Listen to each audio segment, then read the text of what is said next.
30 minutes of football. 30 minutes of football.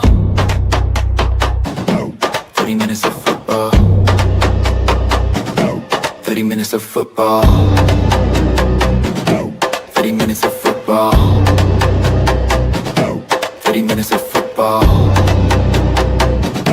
30 minutes of football.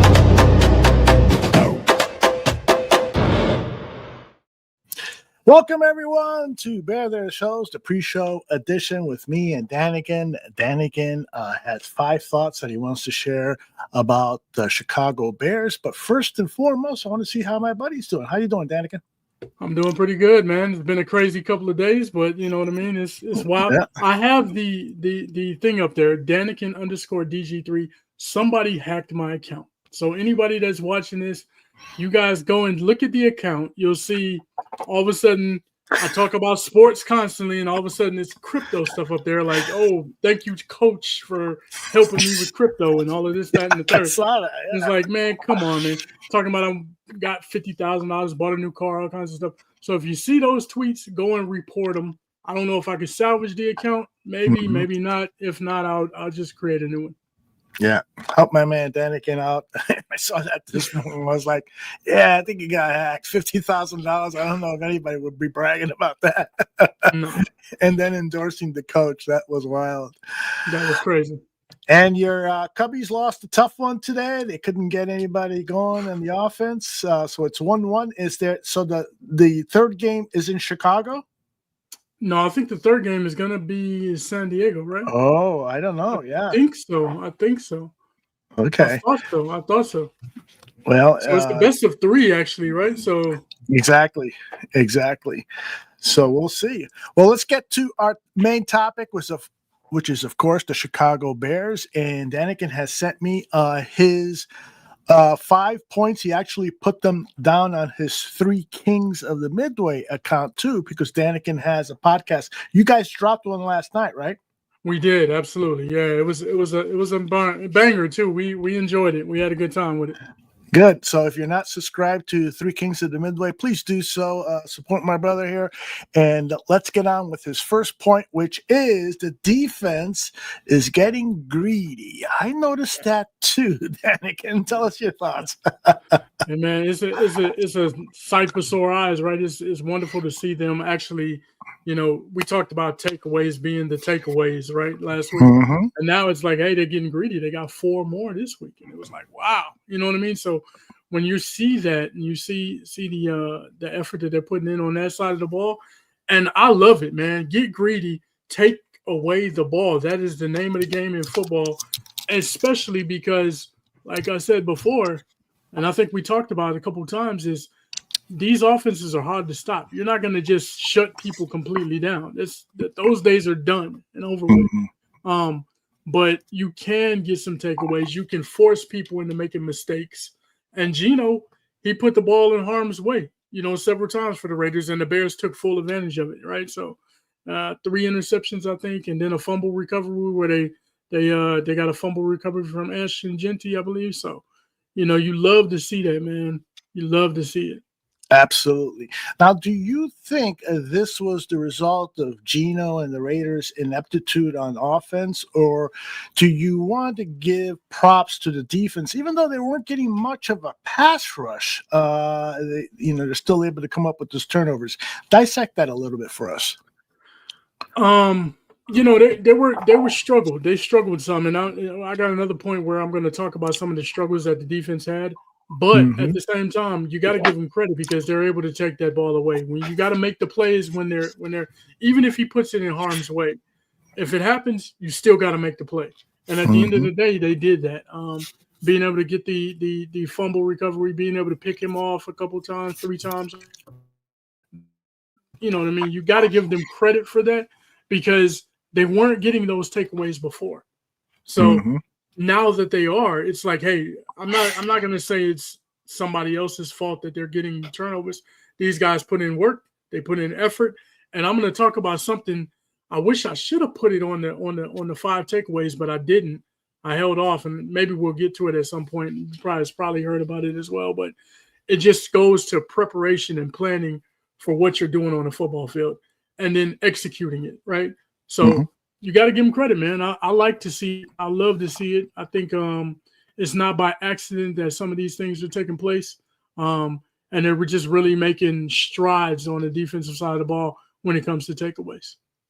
Kevin Byard has been elected to the Pro Bowl in previous years. I think it was with the Eagles, and he's playing at a Pro Bowl level right now, and so that is great to see. All right, let's tackle point number 2, which is, I think you led up to that, questions about the run defense. Tell me what those questions are, and do you have any answers? Man, this is a hard one. Because I'm looking at this game and it's like, man, you got some good on that takeaway situation. You got a lot of bad when it comes to what they were doing against the run. And I've seen it kind of snowballing towards this for a couple of weeks now. And now that you look at it, it's like, man, what do you do to remedy that situation? I don't know what the answer is on that. Yeah. Because it's everybody would say just get new guys in, but you're, a fourth of the way through the season right now, quarter through the season. How do you just bring new guys in? You know what I mean? And a lot of times when you bring guys in, they have to actually gel. They have to work well with the other guys that's on the defensive line with them, with their assignments, and you know what I mean? It's hard to do that in season, right? Sometimes guys can come across, in a trade. And, if you're a pass rusher, you're going to get somebody. But if you're bringing in somebody to play along a defensive line, like clog the middle up, stop the run, there's guys that have to play assignments and gaps and so on and so forth. So they have to be well knowledgeable in the defense, the scheme, you might say. So, that's the question that I have. I feel like you have decent players. I think Grady Jackson, yeah, he's probably on the downside of his career, of course, but I think he's still some value there. And at some point in time, I think he gets going a little bit. I also think Javon Dexter is he's very good as well, and I think he has a lot of potential. We just got to see that potential on the football field consistently. You see it pop and you see it flash from time to time, but you just got to have some consistency with it. And I think that's going to be the main 2 pieces. Keep the linebackers clean, let them run, make tackles, and then you stop up that middle. You know what I mean? And we need our edges to play good against the run as well. You know what I mean? You can't just be a one-trick pony where you're trying to go get the quarterback, which they're not really good at anyway, right? Right. Let's be real. So, you better start playing the run better, man, because that's the most demoralizing thing for a defense is to have somebody methodically just run the ball down your throat the entire game. When that happens, man, the defense gets gassed. They're tired. They're worn out. The pass rush lets up, you know what I mean, because you're so afraid of the run game. So it's a bad recipe for a defense to be so weak against the run, you might say. How much does the absence of TJ Edwards mean to this run defense? Because I personally think that hopefully he's back right after the bye, and if he gets in there, we should see improvements. What do you think? I think you will see improvements because he's a tackling machine, right? TJ Edwards has come here and he's been able to, run and get to guys, get to the running backs fairly easily. Noah Sewell has done a decent job, and he's made some plays, but there's some plays that he just can't get to, and I see that on tape, right? I see that when watching the game. There's some plays that he just can't get to that TJ Edwards would be able to get to, and so you see that, and it's like, hey, he's been a good stopgap guy. He's been a good guy that comes in and fills the void. He's played well in some games, but it's just a couple of things that he's missing, and I think TJ Edwards, him coming back and being healthy is going to, give the needed boost to this defense, especially against the run game. Yeah. Indeed. The other thing about injuries and you mentioned Grady Jarrett, I do think that knee injury that he suffered, and I'm pretty sure he got that before the season started, because if I recall correctly, before game 1, he was listed on the injury list. Hopefully, during this bye, he can get as close to 100% as possible, because if he is, he still has gas in the tank, as you put it. Yeah, I think so. I think he does. And yeah, that's been a lingering thing for him. I think the entire, first 4 games of this season. I think we were in a group chat, and during the game, I think we mentioned it in there, like, man, dude, he doesn't look healthy at all. You know what I mean? You could tell Right. he's seemed like he's dragging that leg a little bit. You know what I mean? So, Well, someone that is maturing right before our eyes is quarterback Caleb Williams, and his fourth quarter game-winning drive really showed you something. Talk to us about that. Yeah, just to see him do what he did, stay engaged, not go into panic mode, right? I'm looking at what he did at the end of this game and comparing it to what I've seen happen in previous games, like the Detroit game with the timeout situation. Just several different games where it seemed like he went into a little bit of a panic mode, in my opinion, and tried to do some things that he shouldn't have done. In this game, he was kind of locked in. He was focused the whole way through, even though he was having a bad game. At the end, when the money was on the table and it counted, you saw them drive down the field and they went and scored the game-winning touchdown, right? Left a little bit of time on the clock, more than what I would have hoped. But at the end of the day, he did something that we haven't seen done from a Bears quarterback, from a Bears offense, you might say, in a very long time. So that's another step in the right direction when it comes to his growth, development, the maturation process, we might call it. It's another step in the right direction. Now you want to see even more, right? So I was happy for him, man. I think the entire locker room was happy to see that. That it snowballs into other things and it affects everybody else on the football team. Guys are looking at that and they're saying, okay, if we're in a close game at the end, our offense can get the job done. You know what I mean? It's a whole different situation than what the Bears were looking at before. The Bears were always a team that, man, you just don't know what's going to happen. It's like we find a way to lose, right? Somebody coined it, or they said the Bears oftentimes snatch a loss. They snatch a loss, right? Yeah, snatch victory from the jaws of defeat, I guess. No, they snatched the loss.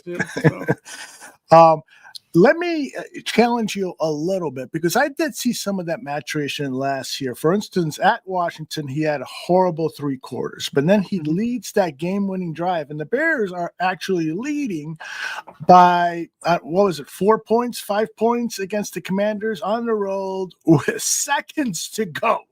But it was Coach Eberflus and the defense that unfortunately lost that for him. So he's had moments in his rookie year, where he showed that ability to make it back from fourth quarter comebacks.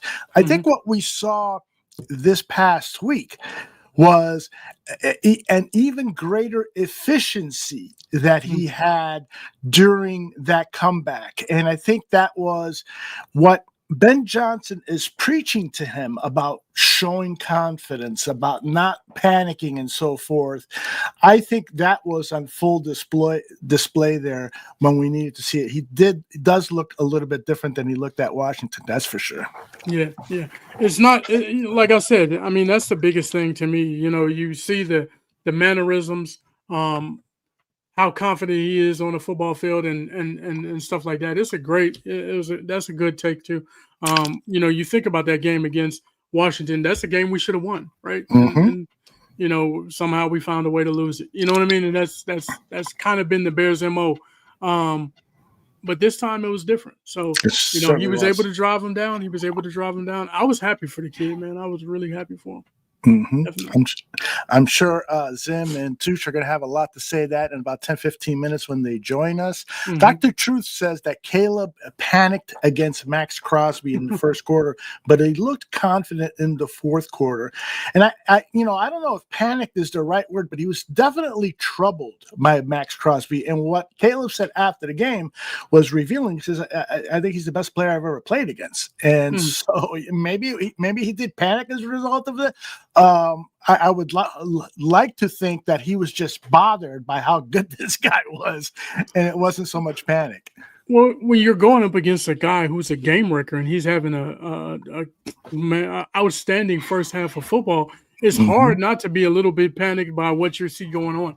He was getting in there consistently. He was making plays. He was batting balls. He was getting interceptions. There's a lot that he was doing. That's a game wrecker, right? So when you see that guy and he's lining up and he's locked in and he's focused and that's what he's doing, you can't help but be panicked a little bit in that situation. Like, man, what's going to happen? What's going on? Fair enough.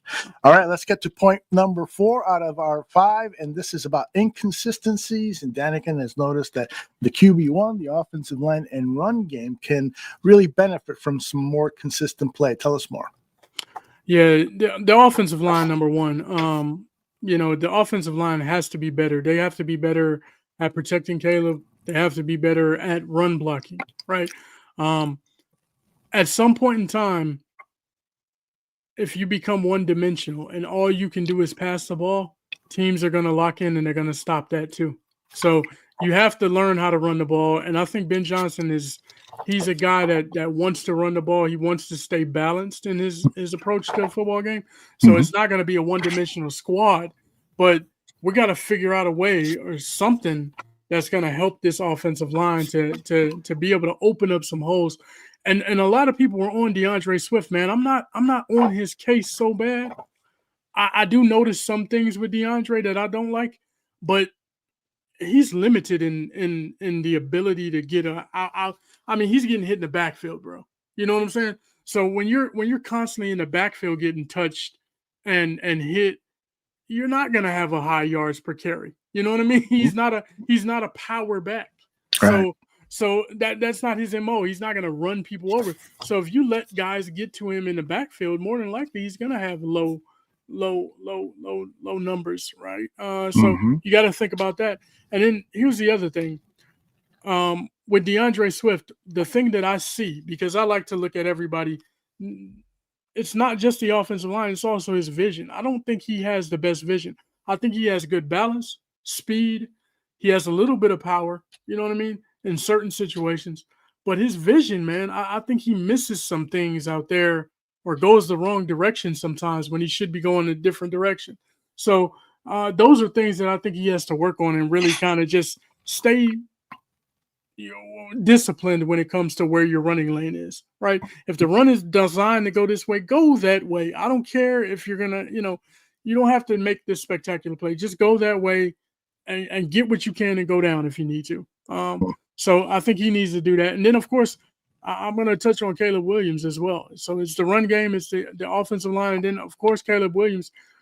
I mean, we understand what he did in the fourth quarter. That was great. That was wonderful. But Caleb was not playing, and he was not reading the field well, in my opinion, right?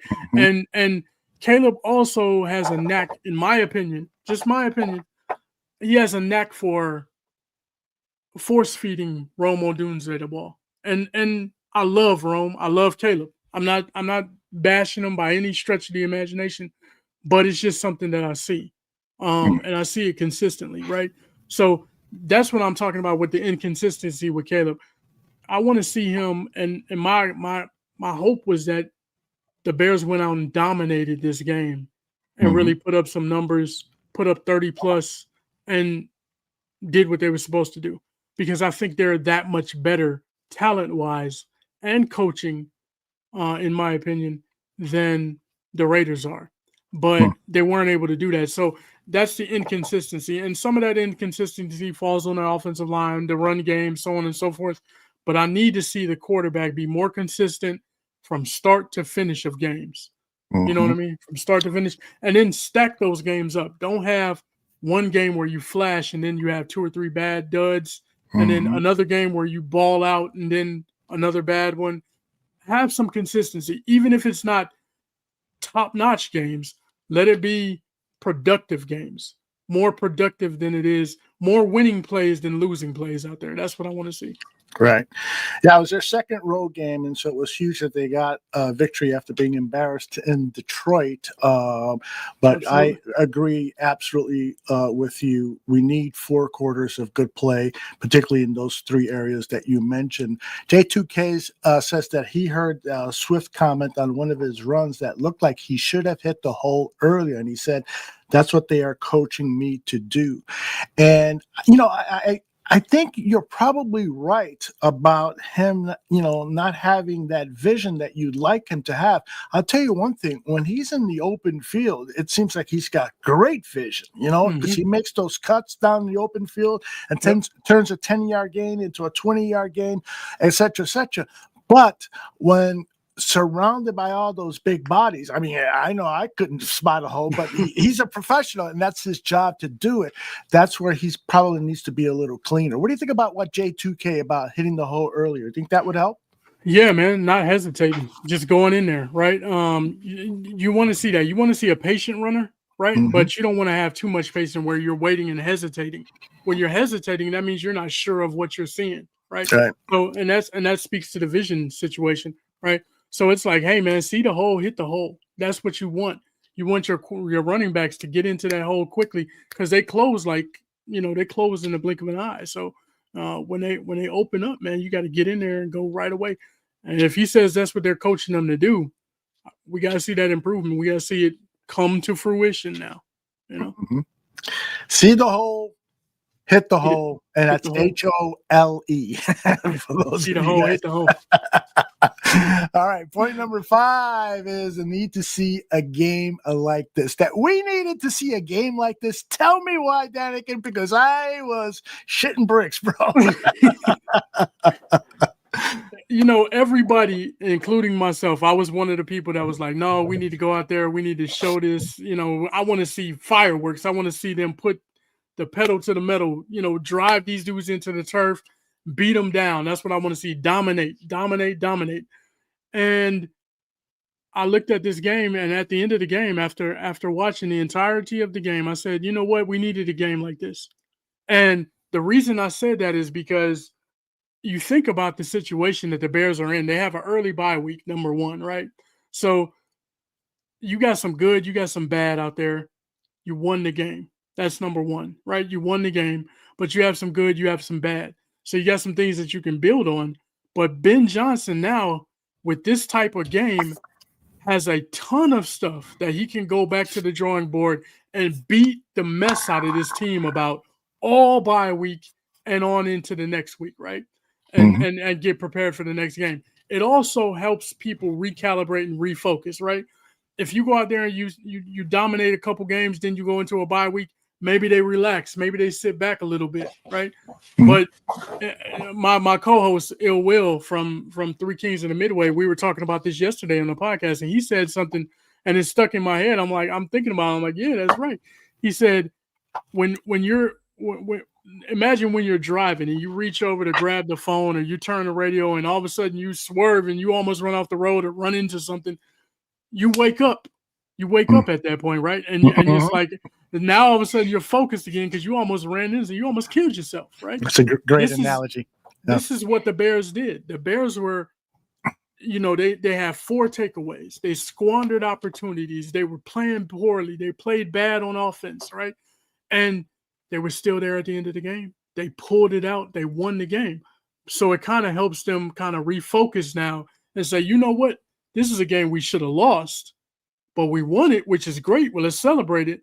But at the same time, man, we got work to do. We got work to do because we played poorly. We should have lost this game. So it'll help them kind of focus a little bit. I think we needed to see that. The other part of that, right, that we needed to see is, like I said, it's a growth and development thing, right? The Bears have had their struggles on the road. They've had their struggles at the end of games where they've lost games. And truth be told, they tried to lose this game. And what I mean by that is after Caleb and the offense rolling down the field and scored in the fourth quarter, what happened on the ensuing kickoff? They gave up a long run, and the dude almost got to the 50-yard line. And then they only needed about 20 yards to get to field goal range. So the Bears were I was thinking to myself, I actually tweeted it as well, and I was like, I knew that was about to happen. You know what I mean? When he ran this ball back to almost the 50-yard line. And I'm thinking to myself, yeah, here we go again, that we're going to give this game away. You know what I mean? Too much time on the clock, and that's that. So we needed to see this happen, and the special teams came through. Josh Blackwell came through with an amazing play on that field goal attempt and blocked the ball from the outside. That's hard to do, by the way, in the NFL. And there's a reason why he did that too. There's a reason why that happened, and I think we'll get into that later on, hopefully. Absolutely. Yeah. Yeah, I'm with you. I'm Relentless. Mikey was doing the whole in the chat room, the whole Ben Johnson thing, a good, better, best, and it was like appropriate to what you were saying, because these are the steps that winning teams have to take.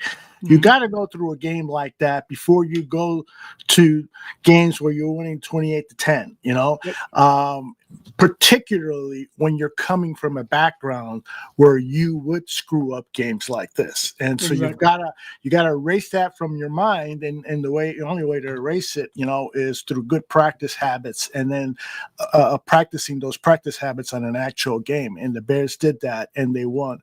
But everything that you said, all 5 of your points, when you put them all together, they make a hell of a lot of sense for a closing message that I get as this team is scratching the surface of what they can do. They still have some problem areas, but despite those problem areas, we should still see better production as the season goes on. Is that a good way to kind of summarize what you just presented? Absolutely, man. You got the good, you got some bad, you got some ugly, but at the end of the day, they pulled this game out, and there's a lot of potential for growth on this team. And if they start making strides, they start hitting these things, knocking some of these steps off, like you said, right? This is a step. This is a game that they needed to have, in my opinion. I think that bodes well for the rest of the season as they continue growth and development. It better, because my patience is about it's thin. Mikey says, although I'll say this game was more impactful than the Dallas game in terms of setting tone for the team. You agree with that, Danikin? Absolutely. Ben Johnson, I think he said at the end of the game in the locker room, this was a character win, but it's a character win as well as culture building. It's a culture building win as well, in my opinion. I think you build a culture of winning. You build a culture of confidence, right? And you instill confidence not only in the team, because it's a team effort. Everybody, the team had to stay locked in, right? The offense had to stay locked in through their troubles. The defense had to stay locked in. They got takeaways, but they didn't get beside themselves or get upset because the offense wasn't producing and capitalizing, right? You had the special teams, which did their part. Cairo Santos hit field goals, kept them in the game with those field goals. And then you had the special teams play from the defense. So it's a team effort, and everybody had to come to the table. And this is a game that everybody can take pride in, because at some point, even though it was tough, everybody brought, did something for this win. Love it. Love it. All right. That ends our Bear Their Souls pre-show portion. And let's get to the main portion. And we always start it with this open. The following is rated TV MALSV. It contains strong language, violence, and nudity. It is intended only for mature audiences. Viewer discretion advised. Timmy, go to bed now.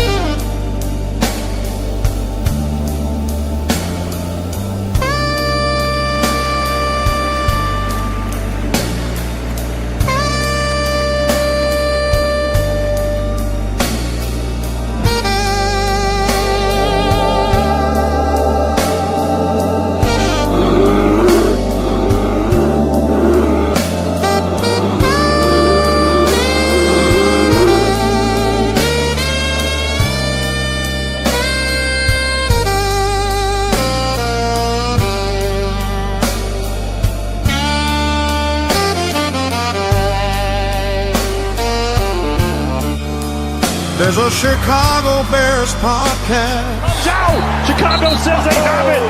They do. Unlike most others,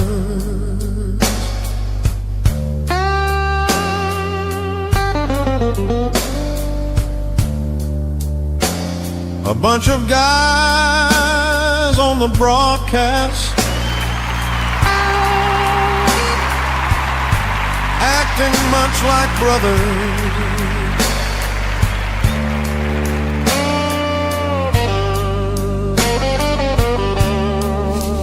This is bare their souls, uncensored with no control. Third name, blitz coming. It's picked up. Williams is the man wide open. He's got it. Touchdown to Doomsday.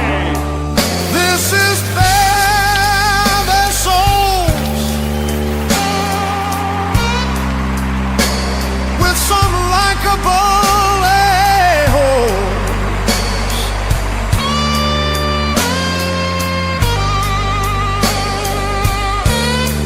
This is bare their souls,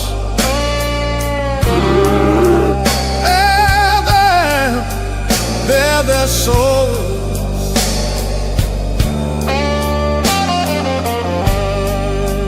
Let me hear you guys. Let's go. Jacob Goldenmeyer, the snapper. A.J. Cole, the holder. The kick is blocked. Unbelievable. Promise me that your very tough coach does give you flowers. Are you getting flowers today, you think? I threw a pick to the best player, so probably not. But I think we'll go in the locker room. We'll celebrate just how we celebrated last week, because these are hard to come by. As you just saw, it's a hard game, tough opponent, and we're gonna go celebrate. We're gonna go fix everything we need to fix. We're gonna go in the bye week, come out of it strong and healthy.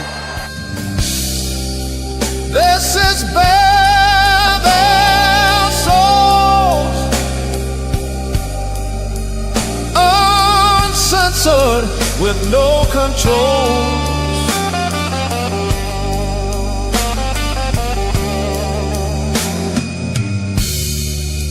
This is bare their souls, with some likable a-holes.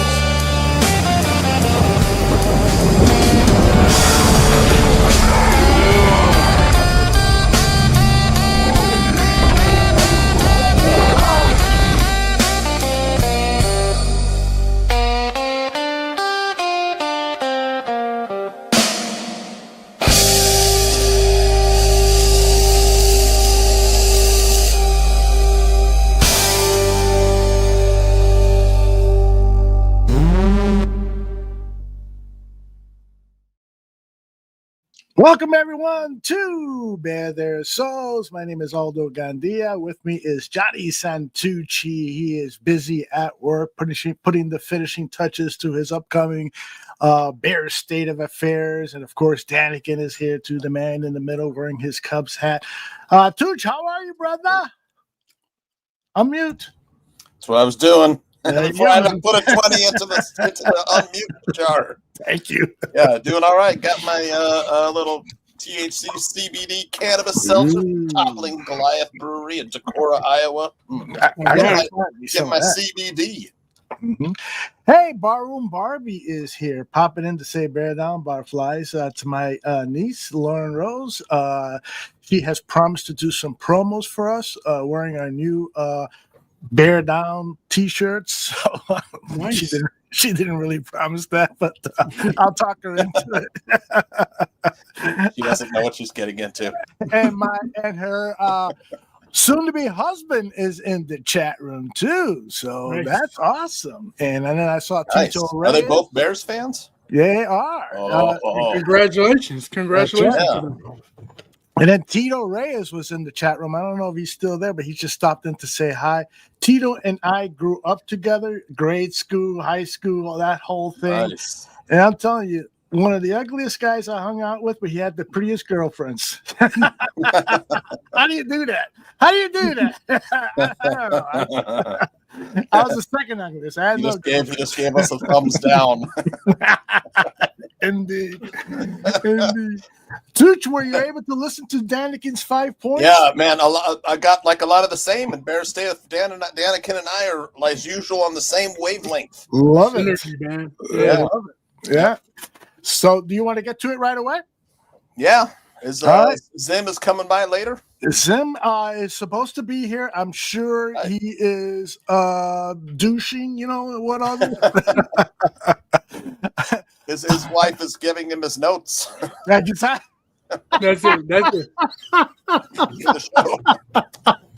it. Yeah, make sure you talk about Blackwell. Yeah, Blackwell. No, his name is Blackwell. All right, we always start Bear State Affairs with this. It's time for John's Bears State of Affairs.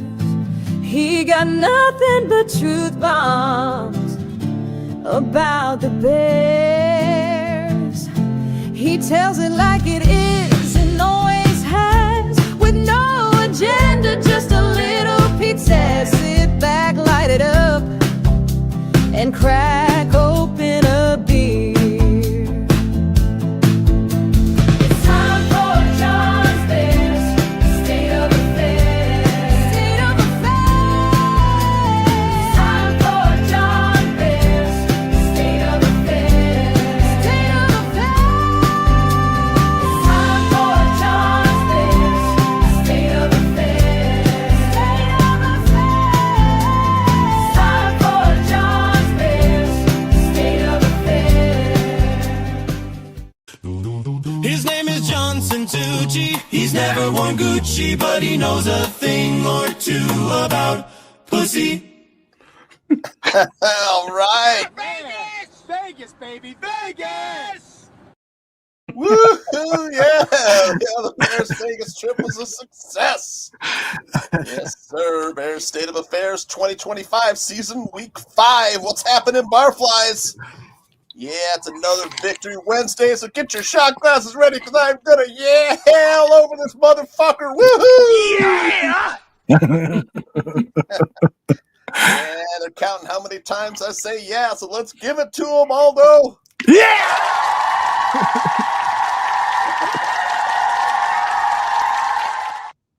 Yeah!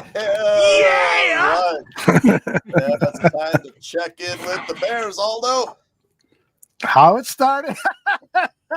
Jesus. Yeah, Danikin, the game was a wild one. A nerve-wracking nail-biter that came down to the last second. And Aldo, the Bears did not disappoint us. Jeez, these are getting bloodier and bloodier every week. Yeah, I was telling them, add more gore. That's pretty cool, man. Oh, yeah, the Bears are 1-2 and looking to head into the bye week all even at 2-2. Mm-hmm. Yes, sir. Yeah, the Bears beat Pete Carroll's Raiders 25-24, coming from behind in the fourth quarter, getting clutch plays from several players. Mm-hmm. Veteran safety Kevin Byard, he had 2 interceptions. Rome Odunze, the second-year star wide receiver, he had another touchdown and now leads the NFL in touchdowns. How about that? Yeah, the last Bears player to lead the NFL in touchdowns after their first 4 games, and none other than Hall of Famer Walter Payton. Yeah. Wow. Interesting. Yeah. Tyreek Stevenson, he continued to elevate his game with an interception and a fumble recovery. I love it. That's right. But it wasn't easy for the Bears, though. In the first half, they could only muster 3 Cairo Santos field goals. They headed into the locker room down 14-9, Aldo. Jeez, that's when it happened. I love that picture. That was good. Yeah, no doubt the Bears will be looking for ways to shore up their run defense because the run defense was terrible, Aldo. The Bears gave up 240 yards rushing to the Raiders. They struggled to contain Raiders rookie Ashton Genty, who ran for 138 yards and a touchdown while adding 2 touchdown catches. Fucking your fists. Use lube. Jeez. Yeah, it sure wasn't easy for the Bears, Aldo. Uh-huh. Yeah, Raiders star pass rusher Max Crosby. He was a one-man wrecking crew causing havoc all game long. Man, Bears are going to be having nightmares. I've seen Max Crosby, they're nightmares. Caleb looks a little panicked there, right there. Definitely. Crosby intercepted his first career pass. Yeah, knocking down Caleb Williams' pass to himself. Yeah. He also knocked down 2 other balls for his second career game with 3 passes defensed. He's the first NFL defensive lineman with 3 passes defensed in a game this season.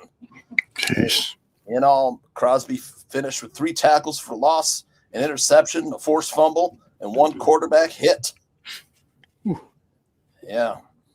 Speaking about Mac Crosby after the game, Caleb Williams told reporters, quote, "He's probably the best player I've played against so far in my career." Upon hearing the praise that Williams gave him, Crosby was quick to praise Williams, saying, quote, "He's a competitor, bro. I've got to give it to him. He didn't back down. He kept getting back up and trying to make plays." Pretty awesome. Caleb has been damn good. With the game on the line in the fourth quarter, Caleb delivered a go-ahead touchdown. On the final game-winning drive, Caleb made multiple plays with his legs. That's why he's so dangerous. Mm-hmm. This season, when facing a blitz, Williams has thrown 6 touchdowns and no interceptions and has a passer rating of 136.3. All of those rank number 1 among NFL quarterbacks. Boy, that Caleb really shut some people up. What up? Hopefully they'll stop calling for the fucking backup.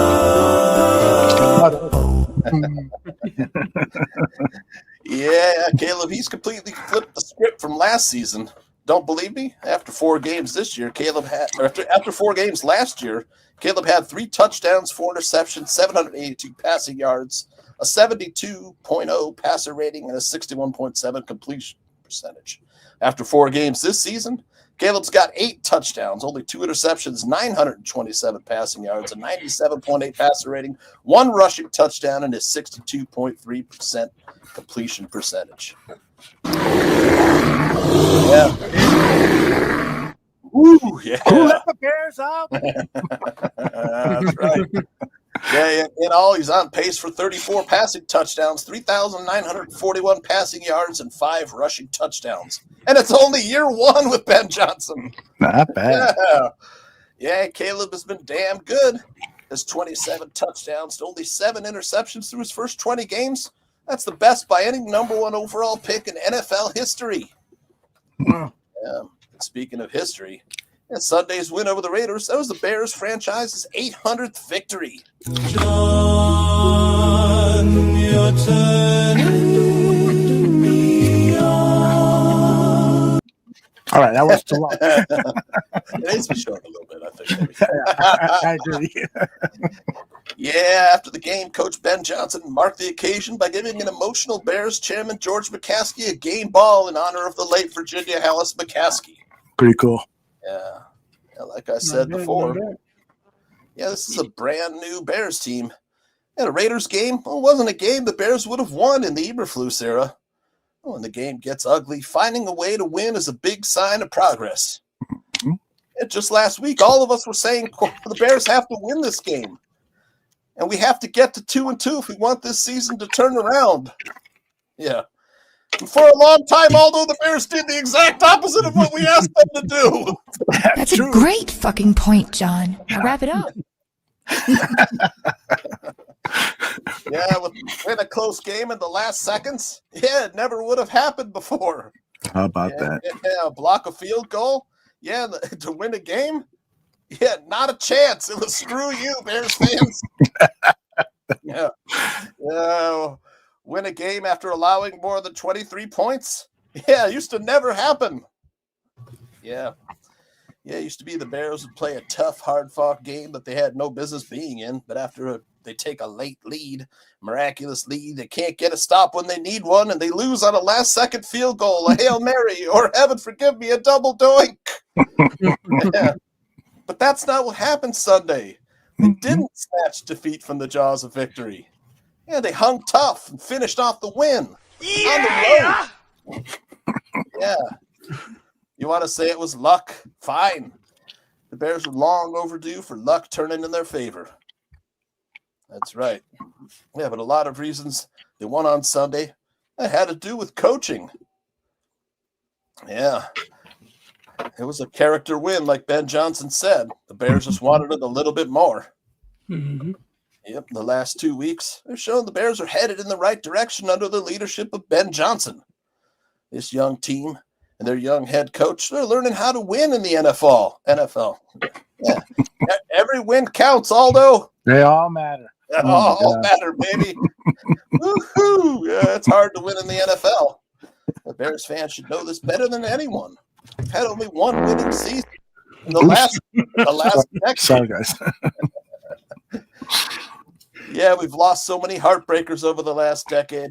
Let's enjoy that we're on the other side of those heartbreaking losses. Yeah, heading into the bye, Bears season is still alive. That's Bears State of Affairs. Woo!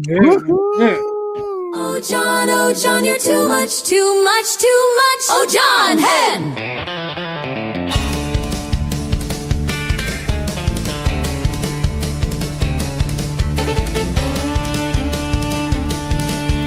John, you're on a roll. You on a roll, on a roll. Do you think of this stuff when you're on the toilet bowl? When you're on a roll, it gets me thinking and singing. You just know how to let us who is sinning.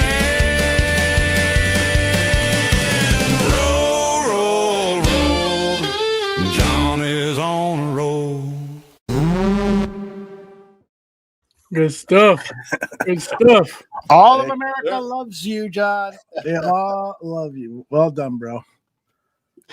All right, let's dig in a little bit more. Steven Zimmerman is not here. We'll welcome him as soon as he gets here. I just checked to see if he sent any messages. Maybe he overlooked the link. It's just 8:59. That was a while ago. Just got home beyond it a half hour ago. Anyway, let's talk about what. There he is. I don't want to start a new topic without him. He just popped in. There he is. Yeah, sorry delay. Don't worry, man. Where'd you get that hat, bro? Oh, it's from my favorite band, a little band called Real Friends. Oh, look at that. Is the song that you created today, is it similar to what those guys do? Because I'm not familiar with them. No, they would be somewhere on the borderline of emo and pop punk, whereas what I put out today, I would consider more anthemic pop punk. Oh, okay. Well, It is a niche of the genre. So to some people, yes. To myself, no. J2K just suggested a great idea. You'll have it next week. I promise. He's right on that. He's going to be right on that. Yeah. I'll be working on it tonight. Wheels are spinning. Love it. Danikin, were you going to ask him something? I thought I interrupted you. No. You're good. You're good. Okay. So, Zim, I'd love to play your song right now because I think it's a good entryway to what we're going to talk about. Is that all right with you? Absolutely. All right. I didn't get a chance to put the lyrics on the screen, so listen carefully because these lyrics are great. The last second miracle, but this week is finally our time to shine. Is this what it's like to slowly feel the turn of the tide? This is a game we always lose. A time out, a Hail Mary and a doink or two. We've been over this shit again and again. Maybe it's time to dig out with Caleb and Ben. It's time to wash off the stink of it, cause for decades now we've been covered in shit. Even if it's not over yet, we'll hold our heads high with no regret. It's the end of an era, and the grass is greener on the other side. It's thanks to the aura, about time we got off that ride that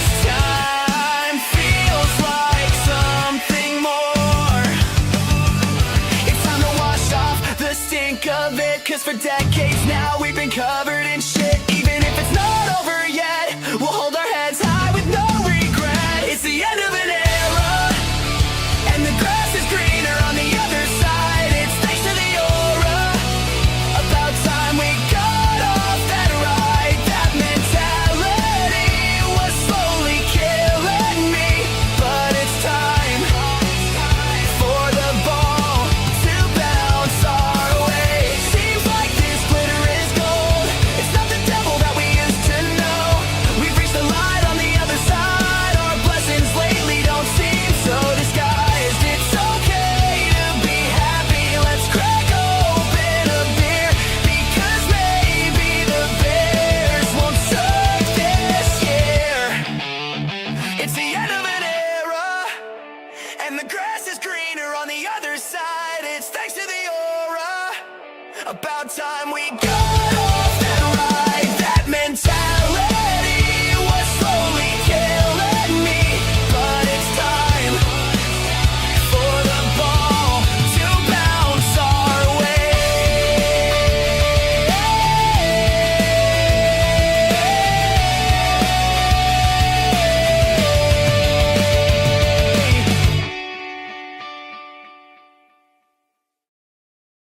Look at that. My niece nailed it. She said it Yeah. sounds like the band All Time Low. She and absolutely nailed it. I created this AI persona. So in Suno, which is what we use for all of our music production here on the show, I have created an AI that sounds like the band All Time Low. And That's I cool. specifically used that one to create this song because it's very much in the realm of what I normally write. So with the bye week, I decided not to theme the music after anything in particular, write what I know. And I think like melody wise, tune wise, like it's very much something in line with what I would normally write. And that's why I think it's a little, I don't know.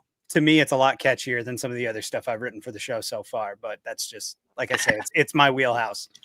I liked it a lot, but I wouldn't dismiss some of the other stuff that you've done.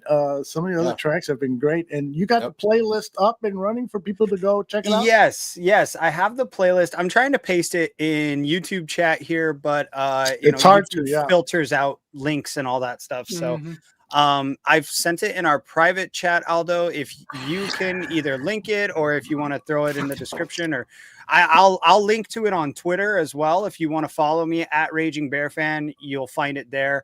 That is a living playlist. It will be updating as the season progresses, and it will not finalize, so to say, until next season. Next training camp, roughly, is when I plan on making the break between year 1 and year 2. Sweet. Yeah.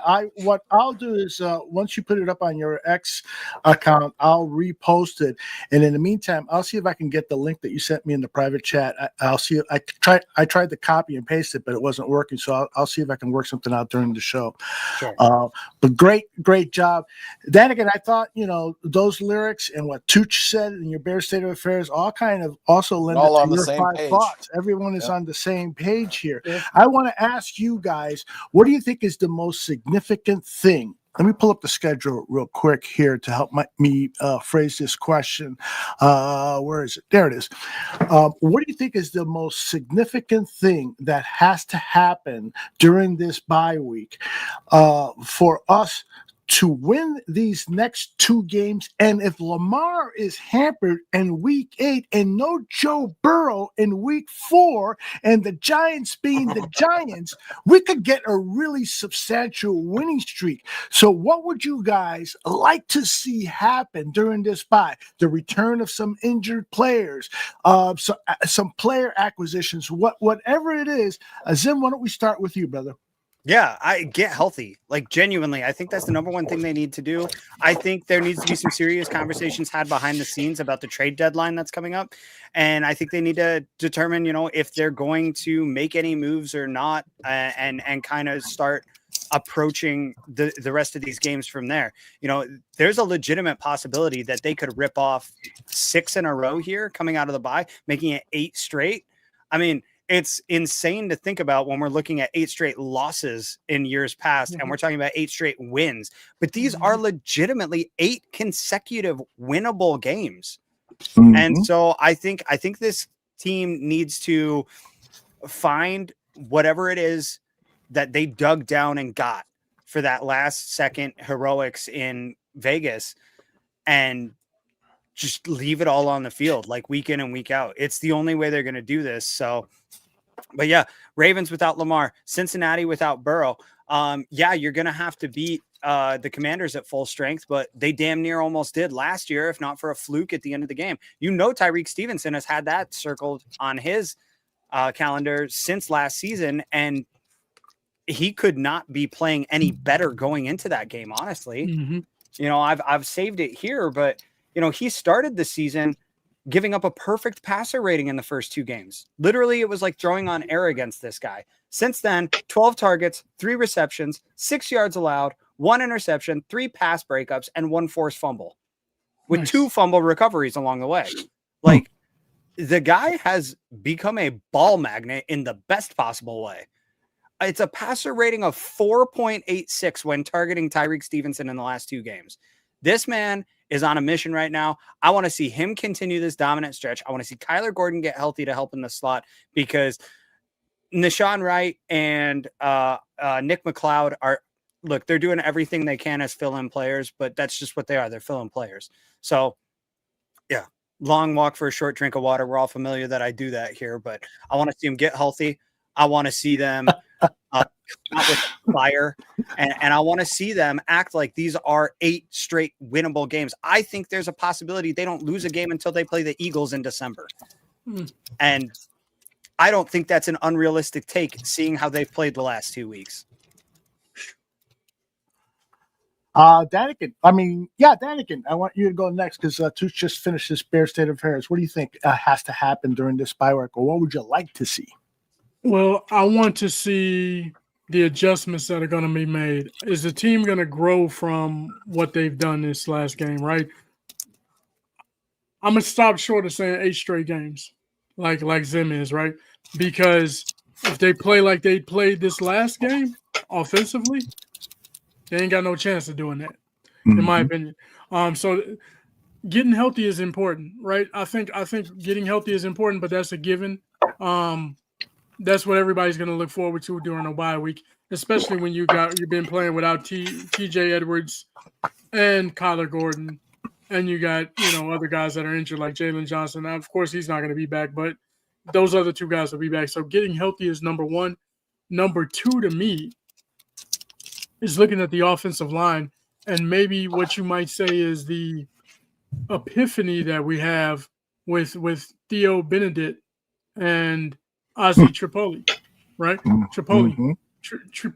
What is it? Trapillo. I'm sorry, Trapillo. Sorry about that. That's all right. But yeah, those are the things that I'm looking at. What are they going to do with this Braxton Jones situation? Is he sitting down? Or are you going to bench him? Because you played him 4 games. There's something left to be desired out there, right? And when you got Theo there and you got Ozzie there, those guys look like they're coming into their own form now. And Ben Johnson said that they're going to earn more reps and more time, more plays, more snaps. So you're looking at a situation where maybe this offensive line starts coming together. Both of those guys are 23 years old. They're young players.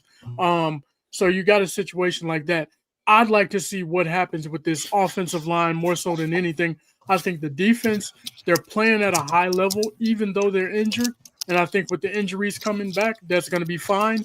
But more important to me is that offensive line. What's going to happen? Where are they going to move these pieces? And how are they going to come together as a unit? Well said, brother. Tooch, tell me what your wish list is. First of all, I think we could call him Big Oz, right? Big Oz, yeah. We got to get healthy. I think the bye is coming at the perfect time. We have Dennis Allen's done a terrific job with a banged up defense. It's missing a lot of starters, man. To keep us in games against decent offenses like the Cowboys and the Raiders, with an injured defense, It really is a great job by Dennis Allen and his staff. The run defense, I don't know. He's got a little work to do on the run defense after the Raiders game. They'll have to find some answers there. Go back and see what went wrong. And then, like I said, the team's learning how to win. And there's a lot of injuries in the NFL this season with players going down for the season. Like Aldo flashed the schedule up there, man. We're going to be catching teams at the right time. And I said it's about time for the Bears to be on the other side of bad luck, getting some good luck, man. It's like we've had bad luck for so long, man. We're due for a little positive regression here, just like riding a wave of good luck. And we said when we were at 0-2, we said, damn it, these next 2 games are must win. They're must win so we can get into that bye at 2-2. Now the season doesn't look hopeless like it did after the Lions game when we were saying, well, the Bears season's over. That was an ass kicking. That's right. It was a thumping, that we weren't prepared for. So, a little overreaction's probably warranted there. But yeah, I mean, you look at the games like no Joe Burrow, no Lamar Jackson. Catching teams at the right time. The Commanders, Jaden Daniels is coming back now from injury. He might play this weekend. So, and we want the Commanders with Jaden Daniels. We want a rematch. Mm-hmm. We're coming out of the bye fresh, and it's a long bye too. That's a Monday night game, so we actually have a 1 extra day longer bye week. Yeah. So it's great. 1 extra day to prepare, an extra day to get healthy. It's after this win against the Raiders that we never would have won. Over the past decade, like we all 3 of us said in our points and in Bear State of Affairs, whatever, we never would have won games like that. That's a great fucking point, John. Now wrap it up. Perfect, Mikey. Yeah,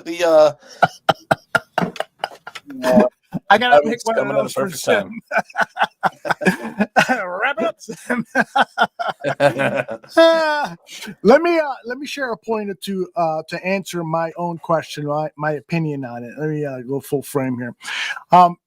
Here's what I wish I could offer some real sensible suggestions about the play calling and the scheme and so forth.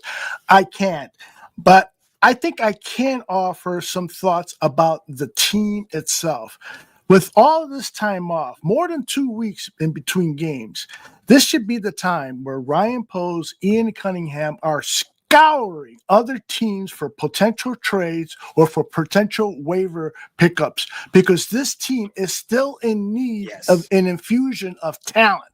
They need to get certain players to first to play better. You got to deal with what you have. You got to get them to play better. But secondly, at this point in the season, you can pretty much tell, I don't know if this guy's going to cut it for the entire season. I wish I had a better, lineman here or whatever the position player is, or the special teams or what have you. This is the time to work on it. And if I'm Kevin Warren, I'm telling Ryan Poles, I really need the best out of you and your team now. Make a trade, whatever it is, but let's make sure it's favorable for what Ben Johnson and the 2 other coordinators need, 3 coordinators need to win games. And let's also, this is important, let's also get rid of the bad apples. And I'm not saying that there are any bad apples, but if there are bad apples in that 53-man roster and the 10, 11, 12 guys they have in the practice squad, get rid of them. Get rid of them, because we all know how toxic a bad apple can be, even if he's a good player. And I hope that we don't have anybody like that, whether they're a good player, an average player, whatever. But I just want this roster to be populated by people who believe in Ben, because there is kind of a contagion going on in this city where people are getting to know more about Ben Johnson and saying, hey, this guy could really be the guy.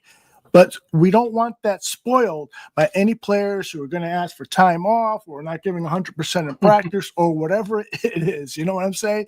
Yep. So there you have it. I would really, really love to see this team work on player personnel in these 2 weeks and try to get the roster for that Washington game as close to as possible as optimum, within sensible expectations. I'm not saying go out there and trade for an all-pro player, you're not going to see that. Probably not at this season, but anything is possible. You can make miracles as a GM, and so you just got to work at it and work at it really hard.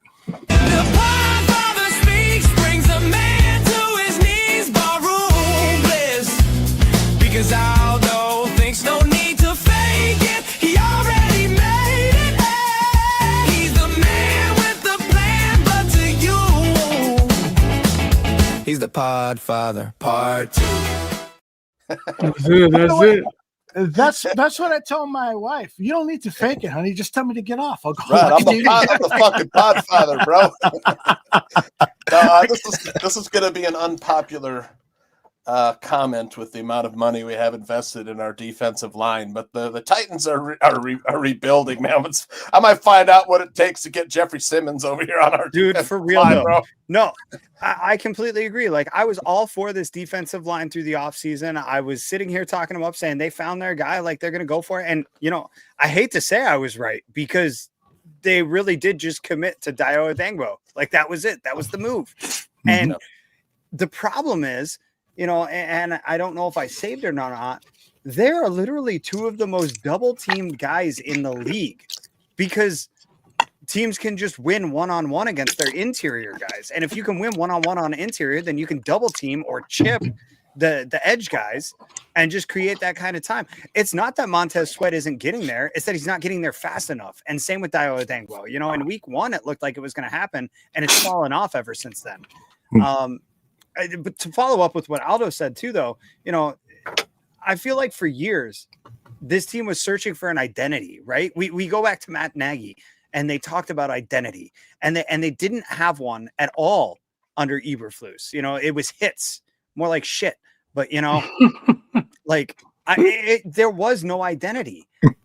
And Ben Johnson comes in and immediately creates this identity of good, better, best. That is your identity. If you're not good, or if you're good, you can be better. And if you're already better, then are you your best? And that's it. And they got the saying, and I know they stole it from the Army or whatever, but like, it's a good saying, because it motivates these guys. It gives them something. It creates an intrinsic value on your own self-worth. Mm-hmm. And it's something that, like, we talk about it. We talk about it all the time with football players. Like, he's not a football guy. It's like, I saw something about Kyler Murray this weekend, right? Kyler Murray is a guy who's like really good at a job he hates. Like, at least that's what it looks like when you watch him play. We end up all across the league. We end up with these players that are really good football players who just don't have the love of the game. Eddie Goldman, I think, was an example of it on the Bears. Excellent example. Phenomenal player, but I don't think he loved football. And like, I think that's the culture that Ben Johnson is creating here. He wants you to love football. And if you love football, he's going to teach you how to win. Yep. And that's all it takes. And like, I'm starting to see that with some of these guys on the team, like Noah Sewell, I think, is a great example of like the identity of this team. He's a guy that was a 5th round pick. He didn't see the field the last 2 years. And then all of a sudden, like, Ben Johnson was like, do you love football?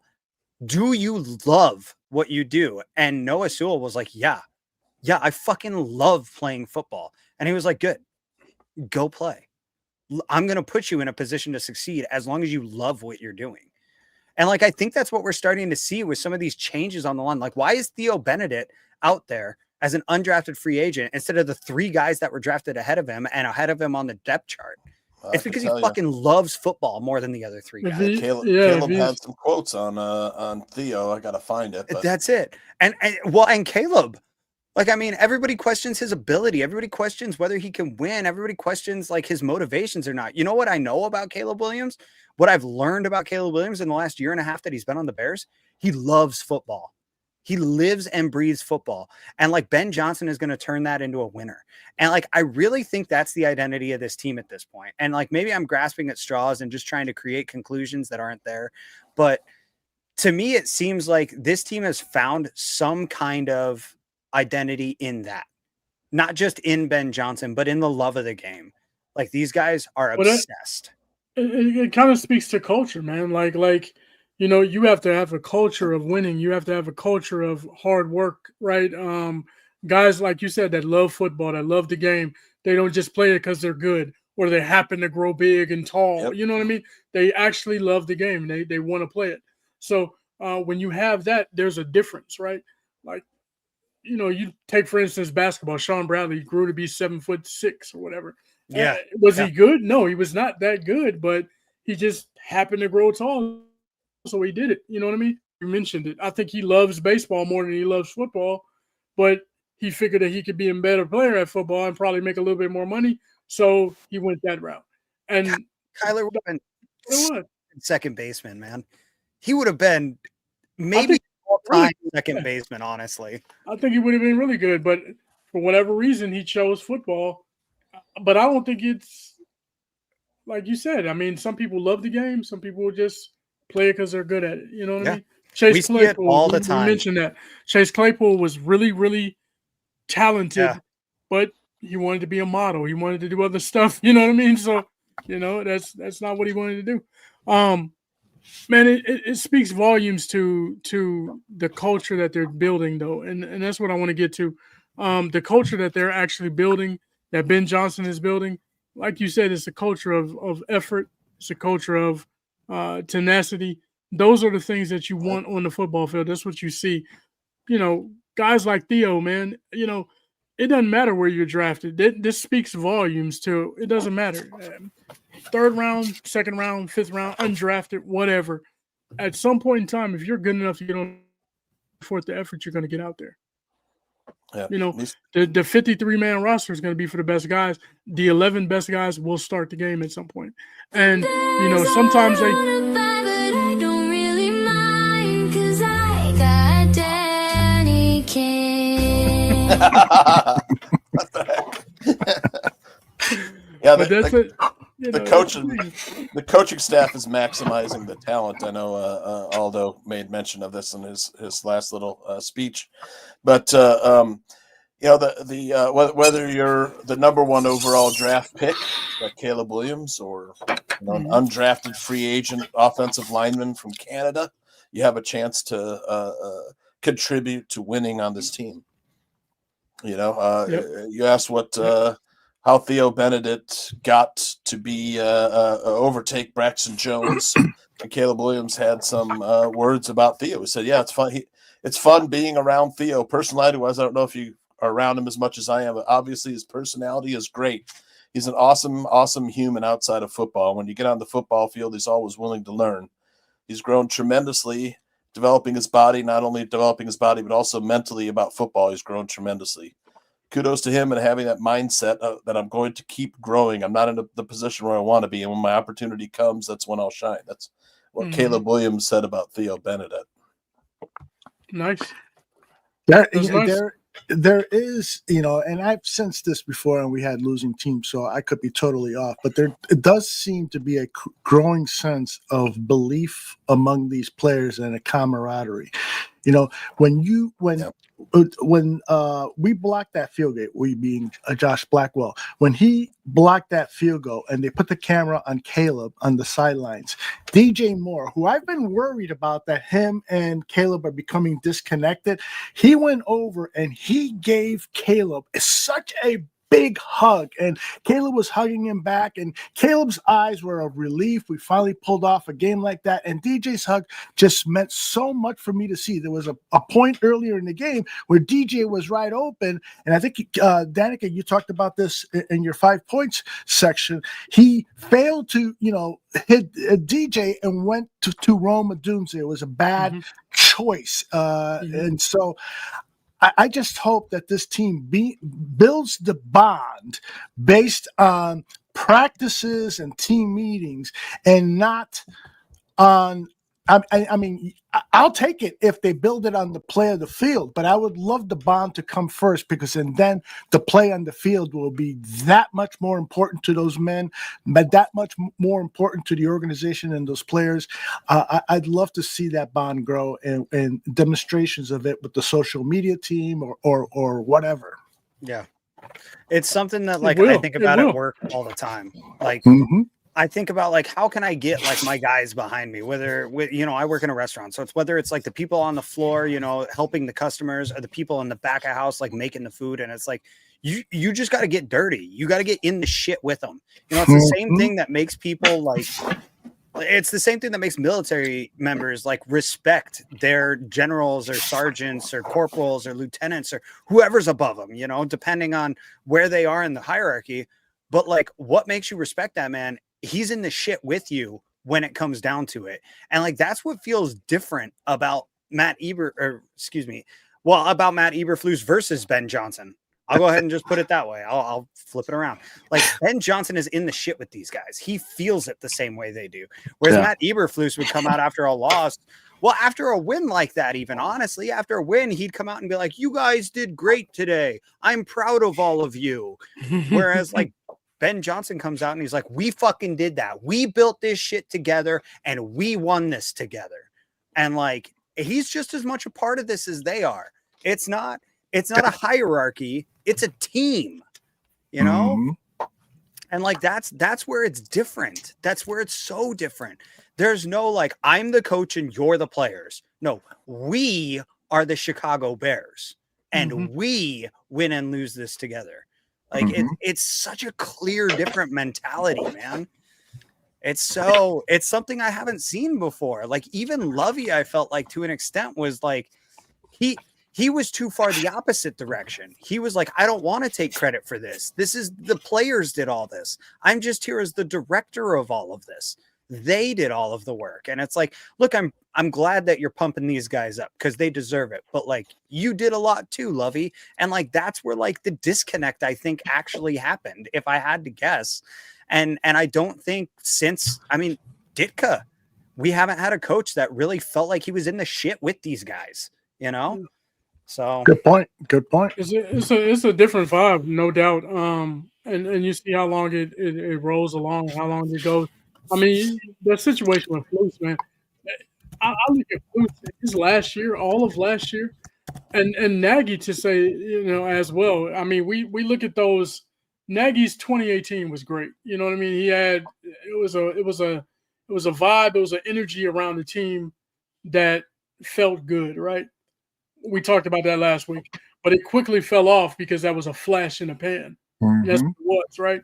So once that flash in the pan was done and over with, then we saw exactly what it was, and it was nothing like this, right? So you have a situation where those coaches that we had prior, they were coaches that were, I would say, looking out for themselves, especially Fitz. I think Fitz was, and Nagy to a certain degree as well. A lot of those guys, like when something happened or they made a change or whatever, he gave up play calling at one point. Nagy did, right? And then they said, "Oh, that was it's good to see him." Well, the credit should go to me because I'm the one that made the move. You know what I mean? And so he still needed validation, right? And that's something that Ben Johnson doesn't need. He doesn't want the validation. He just wants to go out there and win. He just wants to produce. He wants the guys to grow and develop and get better. And you see that's a big difference between what you saw with Fitz and what you saw with Nagy. I guess the Ben Johnson effect, right? That is, Caleb.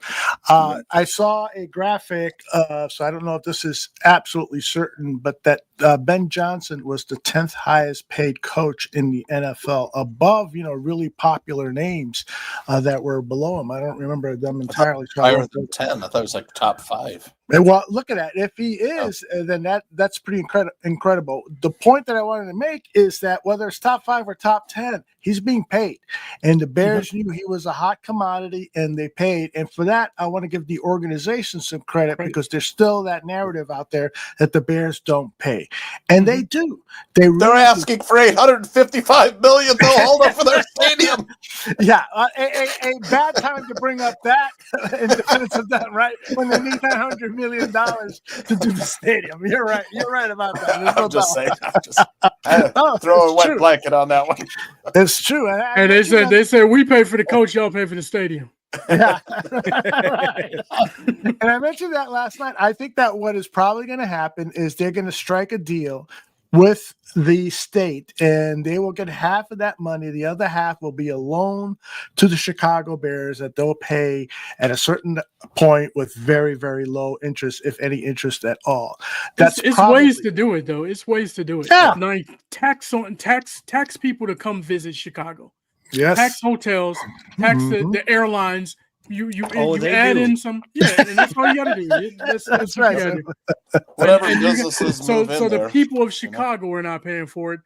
People from outside who come to visit Chicago are paying for our state. Exactly. They've Zen, already Tooch, got and all that Danikin. stuff, man. I mean, all of this. I mean, everywhere I went, man, there was Chicago resident prices, everybody else prices, and it's a real thing. Indeed. All right, guys. So I think we got somebody special backstage, and we like to welcome him with this.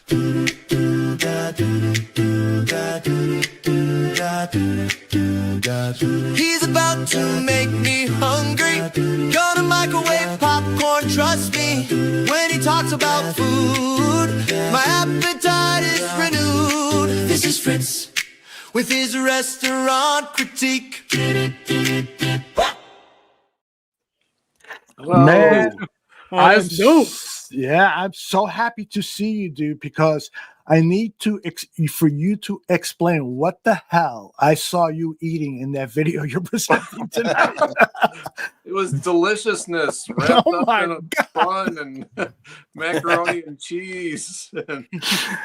I guess because I'm not a big mac and cheese guy, to Okay. see that all spread all over your beautiful, big, juicy beef patties, that to me was strange, man. And I'm talking spread all over. Yeah, there was. I had half a burger, like I said, and plenty of mac and cheese left. After that, it was a nice big serving. I don't know how much they put on there, but it was a lot. It definitely inspired my everybody lunch here choice today. Everybody here is nodding their heads like they were all in on that mac and cheese. I'm sorry, I couldn't do it.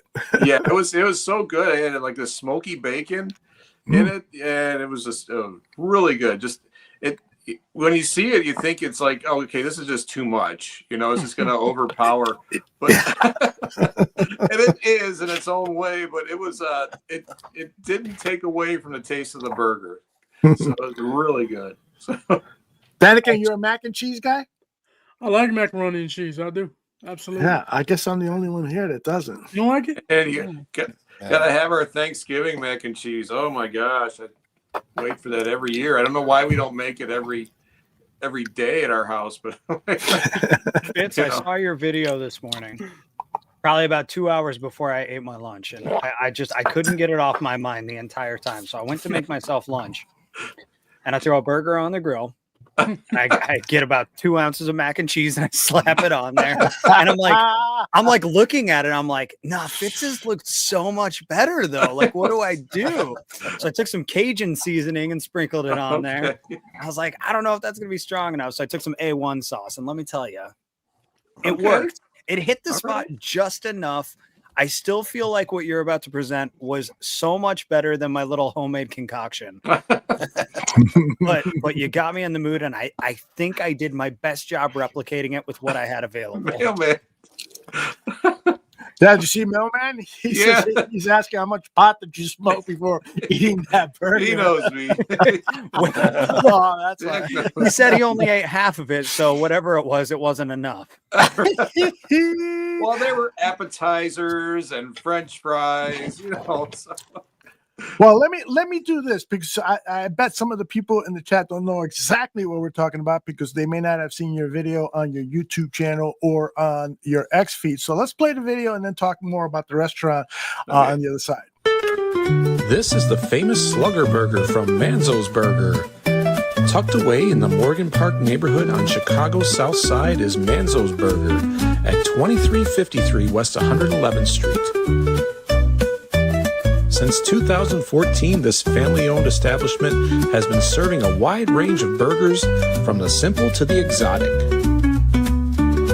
I tried the Slugger Burger, 2 fresh-made burgers underneath a hefty serving of homemade mac and cheese with smoked bacon and a side of fresh-cut fries. The quality and flavor of the burger does not get lost underneath the delicious mac and cheese. Manzo's slugs it out of the park and gets a 317 on the Fitzometer. That's Manzo's Burger at 2353 West 111th Street in Chicago, Illinois. Where should I eat next? Comment in the replies, #FitzMagicEats, and check out all of my reviews on my YouTube channel at FitzMagicShy. Well, there you have it. Fitz, I wish you would have seen the look on Danikin's face when you were biting into that salad. And Danikin looked like he was at that gentleman's club down in Atlanta, that sports TV show. Big wings. Oh, he's really into that, man. That was instant. The video started and I was immediately hungry. Like, I brought snacks specifically for this segment. I don't know if y'all noticed, but I heard Fitz was coming on and started munching. Of course. So I wasn't intending on going there. In fact, we were actually en route to another restaurant, and my wife came across this and said, "Well, you've got to try this burger at this place. Is this where we're going?" And I said, "Well, no, but what is it?" And she's like, "This is a macaroni and cheese," and she was just describing it. She goes, and she's like, "This will make for some great video." I'm like, "Yeah, I think you're right," and it sure did. But the hamburgers are all fresh. They make them there. Nothing's frozen. The French fries are made there every day. Everything is just homemade and made right in front of you. Basically, it's really we, as far as like eating in the restaurant, we had the restaurant to ourselves, but there were takeout orders just the entire time. Just people keep coming in, and getting stuff. So, but yeah, we had a nice quiet evening, had it to ourselves, but love it. Yeah. So Mr. Shorty is suggesting you hit up a place on Round Lake, Sammy's on Fairfield Road. I grabbed an image of it on my phone. I'll text it over to you, Fitz. Okay, somebody has mentioned that to me before. So yeah, I guess I gotta get up there and get it. Yeah, my daughter lives up that way, so that'll be an excuse to go up there. So, Fitz, what were you eating when the Bears blocked that field goal, and did you get it all over yourself? Oh my gosh, no! I was like sick to my stomach at that point. I had actually been to our Portillo's earlier, visiting, had lunch with some friends. So I was at Portillo's before the game, but yeah, I don't think I could have eaten with that. I was just like, I can't believe this game is happening like this. We're going to lose to the Raiders, and so I'd eaten before the game. So good for you. What did you think about the Bears, and what do you think about them going into the bye? Well, I said beginning of the season 2-2 at the bye. It wasn't. I didn't picture it this way, but they're 2-2. So. Whatever they're doing on defense, keep doing it. I don't know how but there's no pass rush, so it's putting a lot of pressure on the secondary, and they're coming through no matter how many injuries out there. It's just whatever's going on, whatever Tariq Stevenson is doing, just keep doing it. Whatever Dennis Allen is doing to get these guys to do it.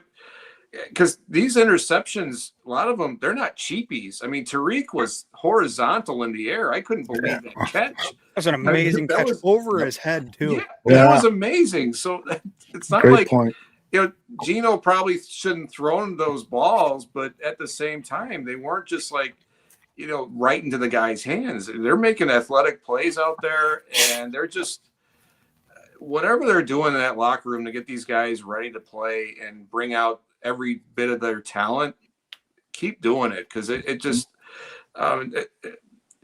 it's been fun watching it. Usually when you think Chicago Bears defense, you're thinking sacks and stuffing people behind the line. This is a little different, but it's just as fun seeing that 4 turnovers. That's it shouldn't have been that close. Yeah. I wanted to say something because it just popped into my mind as I hear you talking. Is a couple of those interceptions, I noticed that while we haven't been getting a lot of sacks, as many as we'd all love to see, but that there was pressure on the quarterback. I'll give you a quick example. The one by Kevin Byard that he returned for like 35 yards, Montez Sweat came around the end, and he was this close to smacking the ball. The quarterback came back with the ball, and he swiped that. He just missed. I thought he did for a moment. I thought he had gotten that ball. Yeah.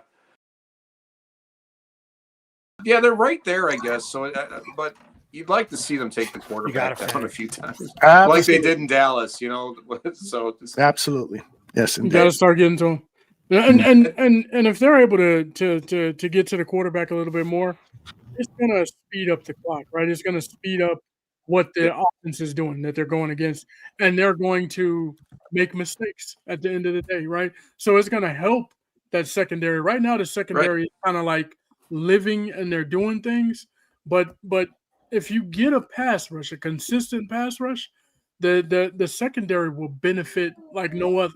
Oh yeah, it will have much more opportunities to get even more takeaways from mistakes. Yeah, it forces a quarterback to make a mistake. I mean, any quarterback under pressure is going to make a mistake. Doesn't matter who they are. The one thing about the game I didn't like was we did the exact opposite in this game that we had done in Dallas. In Dallas, we scored touchdowns. And against the Raiders, we scored 4 field goals. Great that we made them. I'm glad Cairo Santos had that game. It's great to know he's there making 50-yard plus field goals, but give me touchdowns. Yeah. And I sure felt like it when they turned 3 takeaways, into 6 points, I believe. Yeah. Like that's the kind of thing that makes you feel like you're going to lose a game. Right. Yeah. I mean, it was set up for them to lose, but somehow they won. And which is not something we've seen in recent history with the Bears. And that was theirs to lose all day. And somehow they came away with the win, and hey, we'll take it. That's, there's 17 games and you have those, and it's great to be on the winning end of those instead of, the gut punch that normally happens for the Bears. So yeah, I will take this one and not say sorry at all. Sorry. gut punch or nut punch, man. Right. Exactly. You gotta come with the next one in week 6, the same video, Fitz. Yep. It's there. I love it. Hey, I asked the guys in the chat, J2K came through, the pressure rate. Where do the Bears rank in terms of getting pressure on the quarterback? J2K says they're 28th. Yeah. That's not good. No. That is not good. I was hoping it'd be top 10. Maybe we haven't feeling it, but no. What we're seeing Dennis Allen has coached his ass off these first last 2 games. Yep. And J2K also makes a really good point. Coaching does matters, as well as other things in life. But why did you say coaching matters? You missed the graphic. You were no, I saw the graphic. Oh, I didn't see any. Missed the sign. Stop listening. There's a sign. Okay, cool. There you go. J2K says they also have the lowest blitz rate, and maybe that's why we're at 28th in pressure, because we're only blitzing at 4%. I'm sure it goes hand in hand to some extent, but at the same time, you shouldn't have to rely on blitzing to create pressure. I mean. And he doesn't like to. He's like Eberflus, likes to send in a 4-man rush. Right. Well, it makes you wonder if maybe. Well, it's hard to say. Sorry, I'm having a whole debate in my head right now.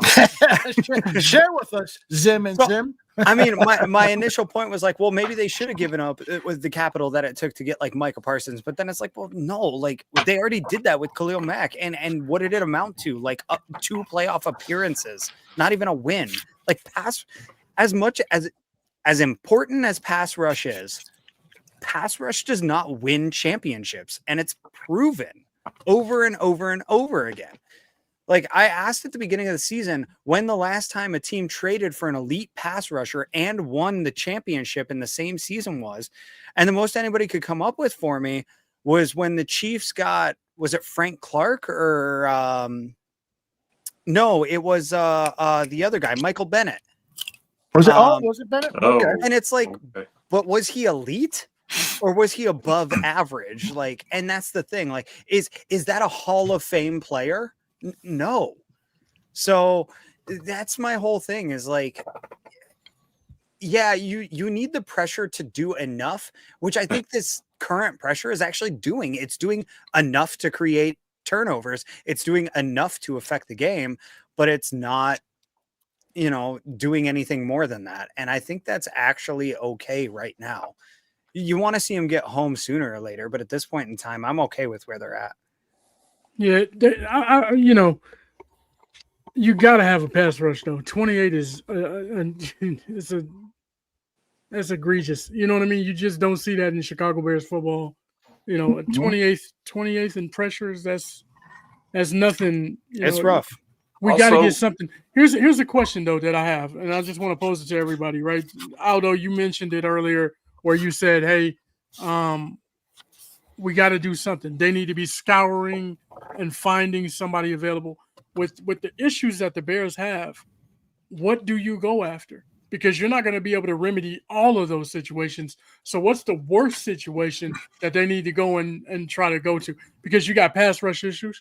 You got run defense issues. Oh, my gosh. Right? You got offensive line issues. Yeah. You got running game issues, right? So you have so many different things. And this is what I used to say when we were going down this road of, Caleb's going to be the savior. He's going to, blah, blah, blah, this, that, and the third. And I'm like, dude, you got holes all over the place. Not hoes, but holes. Right? HOLE, yes. You got them all over the place. So it's like, if that's the case, and you have these holes and spots everywhere, what do you remedy first in this situation if you're the Bears? Because are they Super Bowl contenders? Absolutely not. Not in my opinion, right? So I don't think you go get a pass rusher. You only get that if you need to make it to the top, right? So what do they address first? What do you guys think? Go ahead, Fitz. I got to share my thoughts. I think that's a great question, but please. I would start with the run defense. I don't know why Los Angeles. I'm still on. I don't know. I'm like way back with the. I don't know why Vegas threw the ball at all in the second half. Genty was running all over us. Everybody that had to run on us was running on us. Mm-hmm. Why they were throwing, I don't know. I'm glad they did, but I don't know why they ran the football. And everyone's been running right through the Bears defense all year. And although to say that they did stop them when they needed to at the end of the game. I mean, that last drive that the Raiders were on, had they picked up another first down or something like that, got a little closer, maybe the result is different on the field goal. But they stopped them where they didn't let them pick up any more first downs. And they had the goal line, or not the goal line, but they had first and goal and held them to a field goal. But to me, that's where I would start. I'd start with trying to shore up the defensive running game. At some point, somebody's just going to do like a Bill Belichick and just run the ball 50 times and only have their quarterback throw like 10 times against the Bears. And that's what, so, okay, Aldo, go ahead. Well, here's what I'm thinking. You have to, Ryan Poles has to go to Ian Cunningham and say, I want you to work with Joe King at finding out from the 31 other teams about players they may want to move. And so in 24, 48 hours, give me that list of players, and then the entire room will sit together and talk about, can this player help us? Can that player help us? Can that player help us? And then find out, then whittle down that list, and then call those GMs back and say, okay, how much do you want for that player? What about this deal? What about that deal? And then concurrently with that approach, I would also, as the GM, Ryan Poles, I'd be making calls about, not only after I've talked to coaches and everyone else, and if they say go for it, I would be asking, what would you give me for Braxton Jones? And I'm talking about an asset for this year. I don't want a draft pick.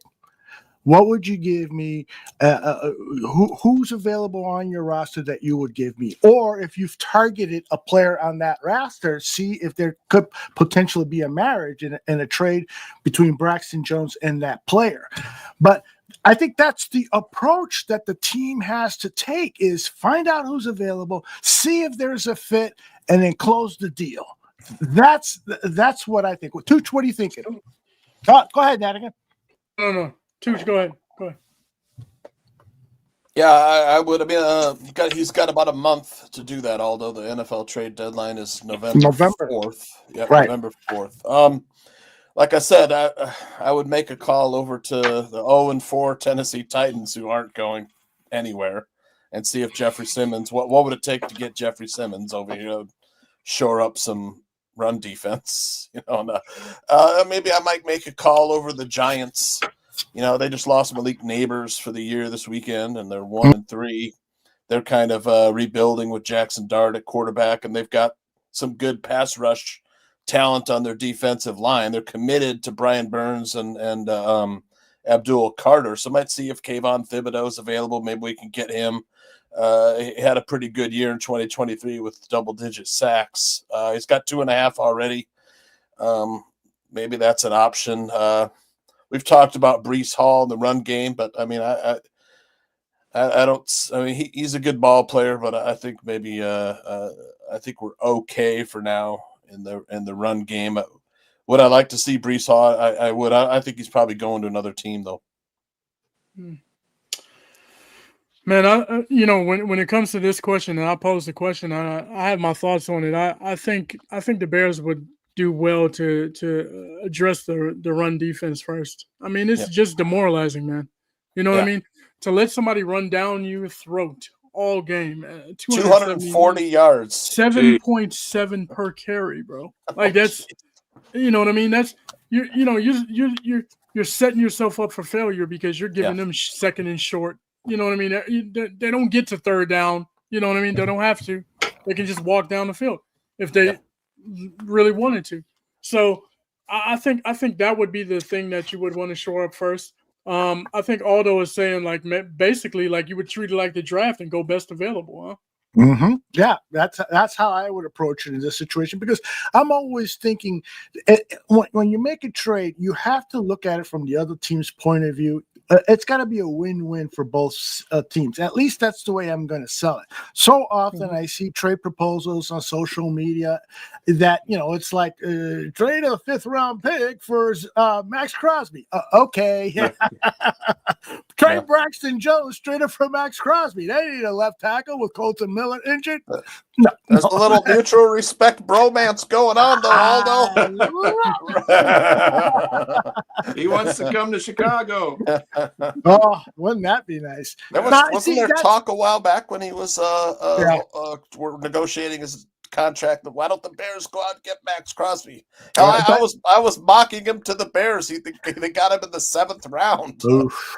Yeah. I know. Well, and J2K is correctly pointing out in the chat that in terms of salary cap, right now we're in the hole for salary cap. So this off season is going to be really critical. They got about $8 million in space right now. Yeah, and then you look at what's going to happen when Caleb and Roma Dunze are up for contracts. That could be $120 million between the two of them.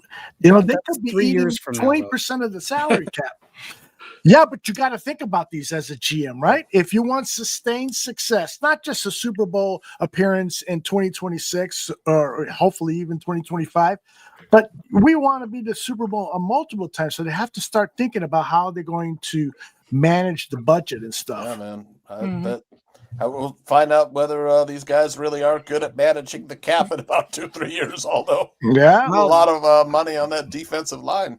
Poles has already set himself up that all that's going to be off the books in 2029. That he'll be able to pay these guys. He'll be able to give out literal blank checks to whoever he needs to give blank checks to when Caleb is ready to sign his next deal. Everything expires. Everything expires at the end. I think Poles is alive. I think he's done a good job with his contracts, though. You know what I mean? I think he's set up. The contracts. None of the contracts are are tying us to somebody for 5 or 6 years, and Yep. Just They all just expire crazy after 2 or contracts. 3 Right. years. Yeah. So you can yeah. empty your wallet for Odunze and Williams if you need to. And then here's the real fun part for everybody concerned about those kinds of positions. Loveland and Burden are still on rookie contracts at that point. So you can figure that out another 12 months down the line after you get these massive extensions that we are currently expecting to happen. So just to point that part out. But to go back to our trade discussion, if I'm Ryan Poles and I'm at the trade deadline, I'm not doing shit. I'm letting my phone ring. If somebody wants to say, hey, what do you want for Brisker? Hey, what do you want for Braxton Jones? Hey, what do you want for Noah Sewell? Like I'm listening to calls. What do you want for Tyson Bagent? I'm listening to calls about that. I don't know that I'm necessarily making any moves unless the price is probably 1 round higher than what I'm asking. Like legitimately, like if I'm sitting there as Ryan Poles and somebody calls me about Tyson Bagent, I'm like, yeah, Tyson's worth like a third. So I'll take a second for him. And that's my lowest number. You know what I mean? Like, I think that's how you play it this year. Is this team ready to compete for a Super Bowl? Like, honestly, from me, the guy who thinks that they could potentially rip off 8 straight wins this year. No, this is not a Super Bowl caliber team. So why are you making moves as if you're a Super Bowl caliber team? No, you're still a seller at the deadline right now. You are still somebody looking to obtain capital, looking to increase your cap space, looking to put yourself in a better position to compete next year, because that's just what this team is at this point in time. So yeah, I'm personally not expecting the Bears to make any kind of buyer type moves. I think you might see if, I don't know, maybe you can unload Grady Jarrett for a decent price. Maybe you can unload Montez Sweat for a decent price. I don't think you unload DJ Moore, as much as some people seem to think that that's a possibility. I think he's a culture guy. DJ Moore fucking loves to play football. Going back to my previous point, like, you don't get rid of guys who love to play football on this roster. Yeah, if you want to play football, you're going to play. Well, they're going to have to do something next year because these 13 or 12 players, however many I've got up there, there's $236 million cap hit next year. Yeah, there's a lot of cap hits, but these guys are going to have to you can maneuver a lot of these guys in such a way that'll free up about $50 to $70 million in space pretty easily, within the constraints of the NFL cap space or cap budget or whatever. Yeah. And not to mention the fact a lot of these players are willing to take, restructuring to play here, play for Ben Johnson, to win, all that stuff. So there's definitely gonna have to be some restructuring. Wait, Zach wants to ask, didn't Zim just say we weren't losing until December a minute ago? Yeah, I did. I think it's perfectly believable that this team rips off 8 straight games and doesn't make the Super Bowl. Like, I don't think that's really an extreme way of thinking. I think we're not losing until next season. Okay?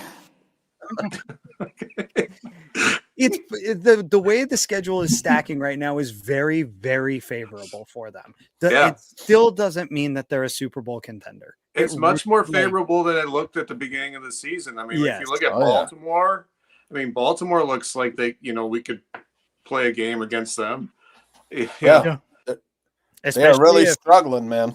Yeah. Especially if Lamar is still hurt or just coming back from injury or something. You want to talk about defensive injuries? That defense is shredded. Yeah, they have so many injuries on the Ravens, and Baltimore, they've won the division. I don't know how many straight years they've won that division, man. But Pittsburgh looks like the front runner at this moment. I mean, they figured out a way to use DK Metcalf correctly, which is if you watch that game last Sunday, man, they just figured out instead of throwing him way out wide, they put him closer to the line of scrimmage and give him his average depth of target was about 6-7 yards, and he took 180 yards. Yeah, 80-yard house call. for DK. So I mean, Aaron Rodgers has got that gigantic target. If he felt that Minnesota blitz, just get it to DK, let him make a play. So that Steelers game will be tougher, I think, than we initially thought. But I mean, Commanders, Saints, Ravens, Bengals, Giants. That's like 5 winnable games. They can win. They have a great chance of winning 5. If they win, by twist of fate, they win all 5 of them. Now we're sitting 7-2 or maybe 6-3. That's crazy. Ben Johnson, he's going into this bye week saying, "Yeah, we're 2-2. We turned our season around. We're still 0-2 in the division." So he will find motivation for this team for sure. And that's a good thing. That's why I said that we needed this game, because he's got a ton of stuff that went well, and you see growth and development with the squad, right? In this last game. But at the same time, you got a litany of situations and problems with the team, and we're just being honest, right? I'm not beating down the Bears, right? I don't want anybody to think that, but we have to call it how it is and be honest about it. Caleb, there are some things that he needs to work on. He's not consistent, right? He's still overthrowing the ball. His footwork is so much better though from last year. Oh, it is. He has really worked on his footwork.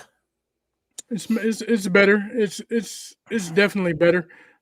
He can do a couple of things better, but the run game, the offensive line. Now, the offensive line is the thing that I'm least worried about. I'll be honest with you guys, though. Of all the things that I named, like the run defense, the pass rush, all of those things, I'm least concerned about the offensive line, and it's just because I believe that Theo and I think Ozzie are 2 young guys that are on an upward trend. You know what I mean? And they have some. There's something about them. There's something about those guys that speaks to me and says, "Hey, I think they're going to be okay in this league. I think they're going to be players for the Bears for a little while." The coaches obviously saw something. Bennett and let me give you some numbers on Ozzie Trapillo. If I got it here, Ozzie came into the game versus Max Crosby. He had 40 snaps. 26 pass, 14 runs, 0 sacks, 0 quarterback hits, 0 quarterback hits, only 2 hurries. For not playing a single regular season snap and going against Max Crosby, he did a pretty good job, man. Yeah. Absolutely. Even though it seemed like he was in on every play. Especially the first half, it was like, he rushes the quarterback. Oh, he makes a stop on the run defense. It's like makes an interception everywhere. He makes an interception. It was like, gosh. Like Caleb said, he's the best player he's ever played against in his life. I believe that. Yeah, that was crazy. Yeah, I was mock drafting him to the Bears a few years back in the 7th round. I was like, I think I even said, let's take a chance on this pass rusher from Central Michigan. It's like a small school in Michigan, But I agree. I wish the running game was better, obviously. But again, like on the rush defense, when they need the running game in some big situations, they've been able. It's come through. It just hasn't been consistent. It's just, but they had that drive against Dallas. They had some plays against Vegas that they picked up some plays. So it's not horrible, but it's just not consistent right now.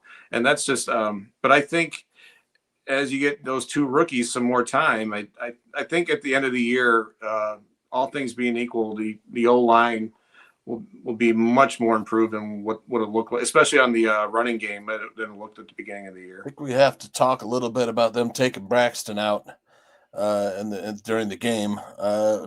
Initially, I thought he was injured, but then we had heard afterwards nothing, and it was performance. So, Theo Bennett, he was getting eaten alive in the first half by Max Crosby. And they they took Braxton out, moved Theo to left, and put Ozzie in it right. That was the winning formula, like Danikin said. But yeah, Dan, you brought it up, especially like on your 3 Kings show.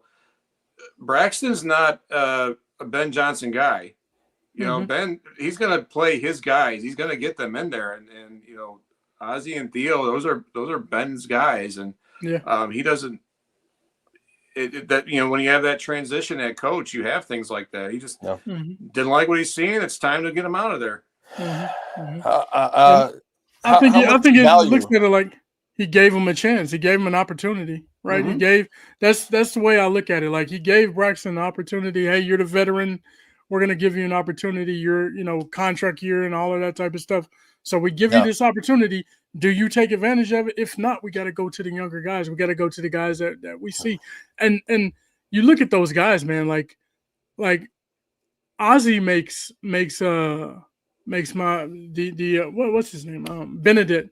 He makes him look small, and Benedict's like 6'7", bro. Yeah, 6'7". Benedict is big too. Yeah, he's huge. You know what I mean? So it's like these guys are they have some good. Now, I'm a little bit concerned with Ozzie being able to get down in stance, and can he bend at the waist the way that you need him to and things like that.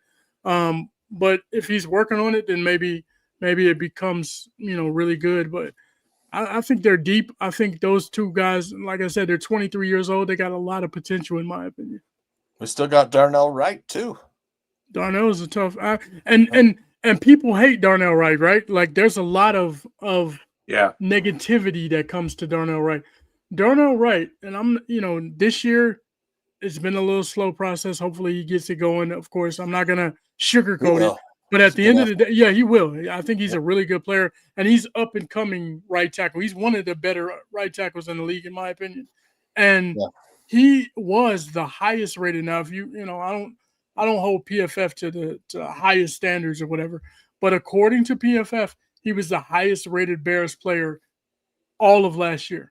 He was the highest rated player of all of our players. He could be playing through injury, TJ Edwards and everybody, all those guys that played and made plays, Jalen Johnson, all of those, he was still the highest rated player according to PFF. So you take it for what you want, but at the end of the day, he was productive. The Chargers just lost Joe Alt for the foreseeable future, not for the season, but several weeks injury.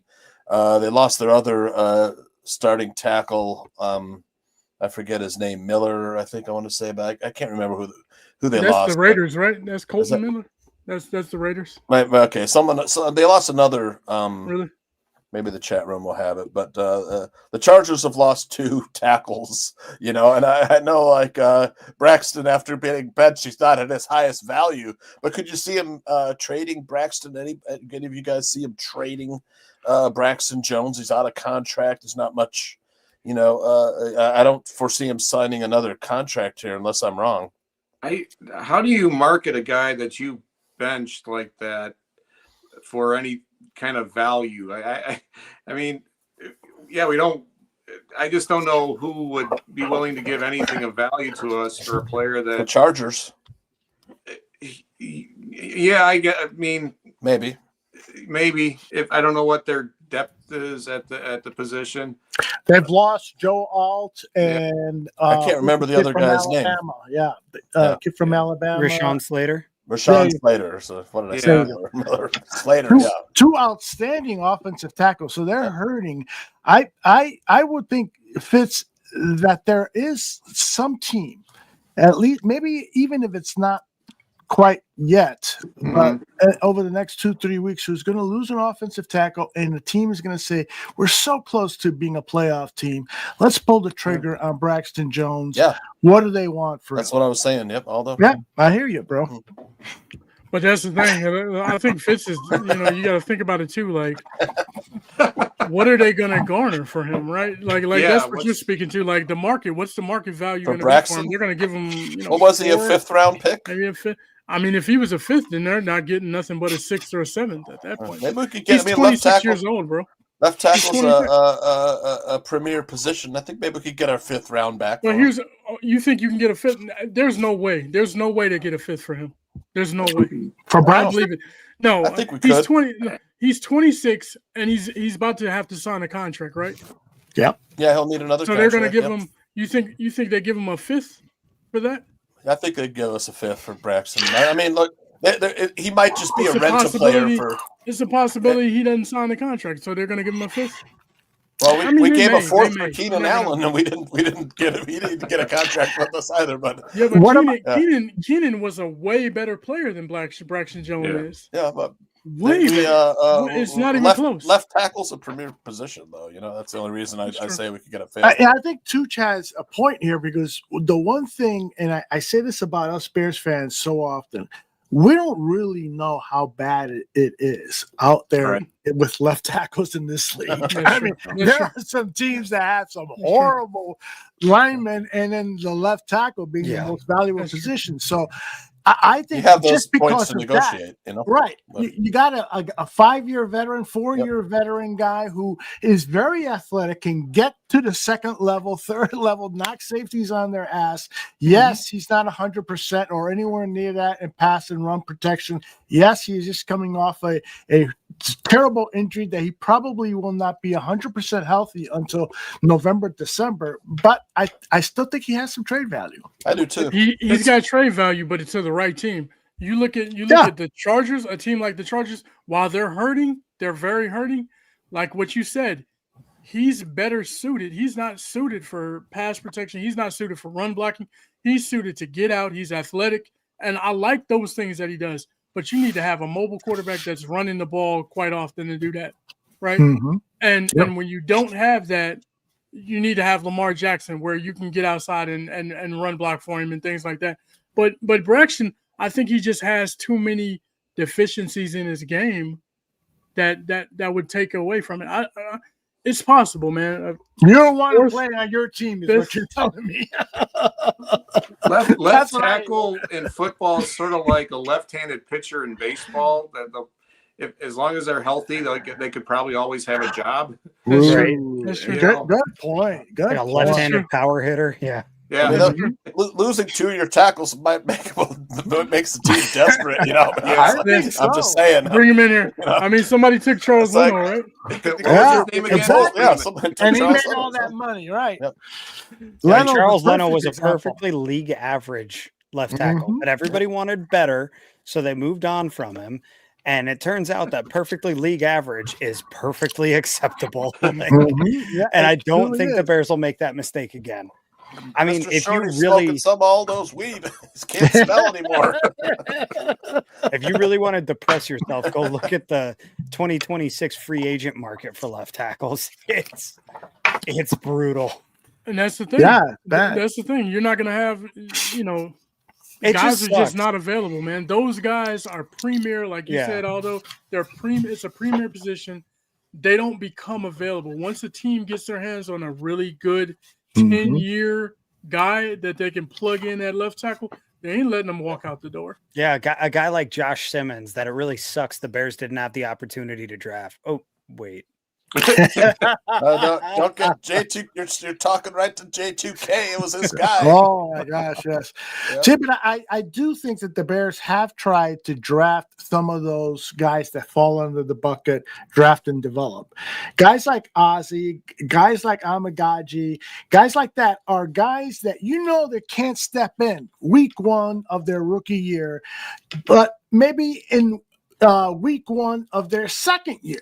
And they've seen some duty in their rookie year, but you drafted them. Now you need a whole full season to develop them. And in some cases, with day 3 picks, you need 2 seasons to develop them. So we get on the Bears a lot, and I know I do, with Ryan Poe's draft picks for the trenches. But when you look back at it, there have been some promising players that they drafted that were intended to develop guys who weren't going to give you immediate dividends, but over time they would develop into quality players. Yeah, they do tend to draft like that.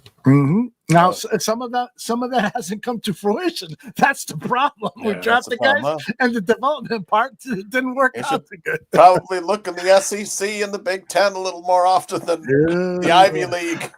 Chicago sports teams can't develop players. We all know that. Yeah. Good stuff, guys. You guys want to turn to pop culture? What do we got? About 20, 30 minutes left? Oh, man. Sure. Yeah, so I just want to highlight episode 4 of Task. Oh gosh, I love it. So good. The acting was. I saw the first episode. I started it. What'd you think? I like it. There's a the beginning was a little slow, but that's kind of how it goes with some of these shows. So yeah, I'm gonna wait till the next 2-3 episodes. Okay, Damn it. Gotcha. Holy crap! Yeah, it's a one of the reasons I think Tooch and I like it so much is because not only is there really good action, there's great storytelling and in-depth characters. Some of the supporting characters who, if you go to IMDb, they'll be like the 10th or 15th character on that list, but they have as deep a storyline. You understand the characters so well and the challenges that they're going through in life and why they're in the situation that they do, because it's been fleshed out, and that always takes time. That great storytelling takes time. You want to do it as quickly as possible. We can't. The nice little twist at the end. Plus, there's the who's the mole, who's the leaker. You got a little Departed action going maybe in there. I think I have an idea. I don't want to say anything because the guys haven't caught up, but Aldo and I can talk offline about who I think. It's interesting you mentioned the movie Departed. It is kind of there's a lot of things that they've stolen from other great crime storytelling movies or stories and stuff. So it's not totally original, but it works because they've got good actors and good direction and stuff. Oh, the acting was fantastic. Yep. The guy who plays Cliff, Raul Castillo, phenomenal in this episode. Holy crap. Yeah. Even the little boy is fantastic. Sam. Fitz, the one kid who plays Sam. When you see the scene with Hector Castillo, where you're not going to see him around in other episodes after that, I'll just put it that way. Spoiler alert. When you see that scene, make sure you're not eating mac and cheese. Okay. I am telling you, that's some gross shit. 100%. Zim, we interrupted you. You were going to share something when we got out to the topic. Oh, we heard it's all feelings. Good. Look. No, it's all good. We're on to something new. I don't need to drag up something that we've already moved past. So. No, come on, tell us. Okay, fine. I was just gonna highlight that where I lost it. It's somewhere in the chat here. It was Cliff Victoria pointed out Amagaji is the new Tevin. Can't stay healthy. No more drafting injured guys. I just want to say, don't insult Tevin Jenkins like that. Kiran Amagaji is nowhere close to the player that Tevin Jenkins ever was. That it doesn't appear like Kiran has that same mean streak that made Tevin a fan favorite. I will say that. Yeah, but in terms of quality of play, we haven't seen the guy play much, so it's hard to third judge. round has been Pole's bugbear. With Valus Jones and I forget who else, Karan Amagaji, and I mean he didn't even have a pick in the third round this year, so he knows the third round is bad for him. Exactly. This first round, he went and traded. He got 3 second rounders. Jesus. Yeah, Tevin Jenkins signed that $3 million contract for just 1 year with Cleveland, and I can't believe he signed so low. But then you see the way he's played, and exactly. That was a pace it's the injury risk. You don't want to pay for a player who's going to be on IR or not or missing. Ryan Pace's pick, not Pole's, right? Yes, correct. Some guys have that mean streak and they can't stay healthy, and then there's other guys that don't have it and are big and fit. You know what I mean? Big and specimens or whatever you want to call it, but they just. I don't like marshmallows, man. I don't like nobody that's easily pushed around. Did you local kid too? He's from Hinsdale. Yeah, he is. Did you guys see that clip from the defensive coordinators of the Miami Dolphins talking about his defense and things that were wrong? Anybody see that? I wish I would have pulled it. I'm going to paraphrase what he said. First of all, he's got a commanding presence, deep voice, and you could tell he's a tough ass defensive coordinator. The Dolphins D coordinator. Dolphins D coordinator. I think his name is Anthony Weaver, and he says part of the problem is, and I know people don't want to talk about this, and the league has mandated against it, is that this is a game of violence, and if you don't go out there with violent intent against your opponent, and you're going to get your ass kicked. I'm paraphrasing those last few words, but that's pretty much how he started. And he made the case for over a minute. You guys have to look for that video because it is commanding. And I would put that in every organization where you need tough ass individuals to get the job done. We don't have the clip here, do we? I'll look for it while you guys are chatting more pop culture stuff. That's an interest. That's definitely a real thing, man. You gotta have you have to be a little deranged to play the game. You can watch it all day, right? You can watch it and be entertained by it, but to go out there and play the game of football, you got to be a little bit off your rocker a little bit. A Neanderthal gene, although that's what Doug Buffon would say. Yeah, you have a Neanderthal gene. You gotta have it. Weren't the Dolphins even quarterbacks? Weren't the Dolphins the ones complaining about how violent the Bears were playing? Right. That's right. Yeah. That's right. I thought the Bears' defense peaked during the joint practices with the Dolphins. They did. It was like, who these guys? When we whipped them in the preseason game, right? Yeah. Hey, I had one question for you guys though, real quick. When it comes to, it's not a question, it's just a thought, right? So the blocked kick, the blocked field goal, right? Josh Blackwell, he came in and blocked it, made an outstanding play. I mean, outstanding play. But did you guys hear how that came about? That's not by accident. Yeah. He's getting strangled too. Look at that stranglehold by the blocker. Look, it's right around his neck. That's not a hold, is it? No, it was. Yes. It's not a hold. No. Yeah. I remember distinctly because snapper was scouting the other team, right? Yeah. Our long snapper watches every snap from the opponent's team, and then he goes and gives Josh Blackwell this tidbit right before the guy hikes the ball. He slightly moves it. Watch that, and you'll get a good get off. And it came into into play, and it actually happened. That's what I mean. Like we talk about how smart players are and how attention to detail this is. You don't notice that if you don't love what you do. Exactly. Like if you don't take pride in your work, you don't notice somebody else doing that. He's watching. We have our long snatcher our long snapper, not snatcher. Our long snapper is watching the opponent's long snapper. That's awesome. You don't see that all the time, man. You just don't see it. So, that helps me have a little bit more faith and confidence in this team as a whole and what they're doing.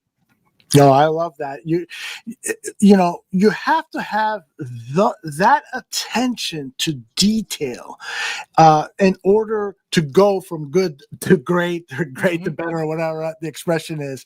And the Bears are demonstrating that they have a coaching staff that adheres to that philosophy. I did find that piece of video from Anthony Weaver is indeed his name. So let me play that. Let me bring it up full former frame. Player, I think. Yes, I remember the name. I think he played with the Steelers, if I'm correct. But here it goes. Tell me if you can't hear it. Let me know. Like, I'm old school. I may sit up here. I'm a nice guy. I smile. I do all those things. But all of our problems that we need to solve can be solved through violence. Yeah, they want to legislate it out of the game. But we play defensive football. And in defensive football, at some point, you draw a line in the sand and you say, I'm going to set the edge. I'm going to stick my helmet under this guy's chin, and I'm going to set the edge. I'm going to violently take the ball away.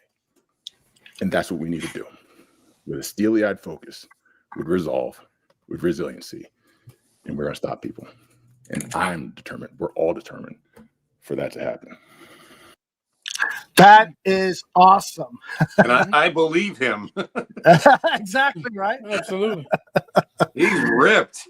Yeah. How about that? Where's everybody? Oh, there's a couple of guys. There's 3. There's 4. 2002 second round draft pick of the Ravens.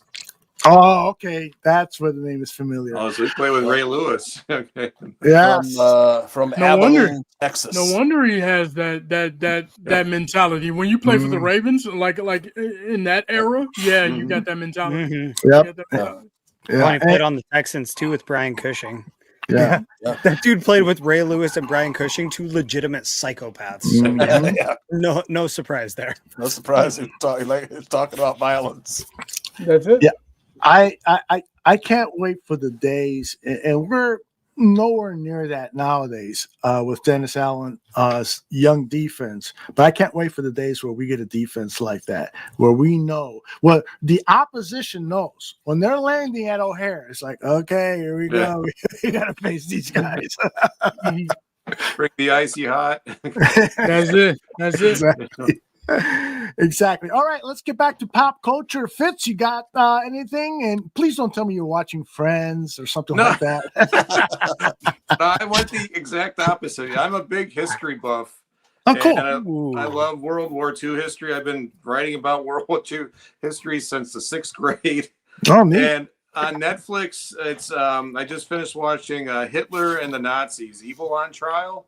Mm-hmm. It's really, you think you know everything about what happened during that time, and we'll never know. You just don't. And I love how they put it together. It's 6 episodes, and it talks about just basically the history of Adolf Hitler from the time he was born all the way to his last moments. And intertwined in all of this is actual footage from the Nuremberg trials when they had the Third Reich, the people who survived anyway, on trial, and it's actual footage, and it's just so compelling, and it's just some very.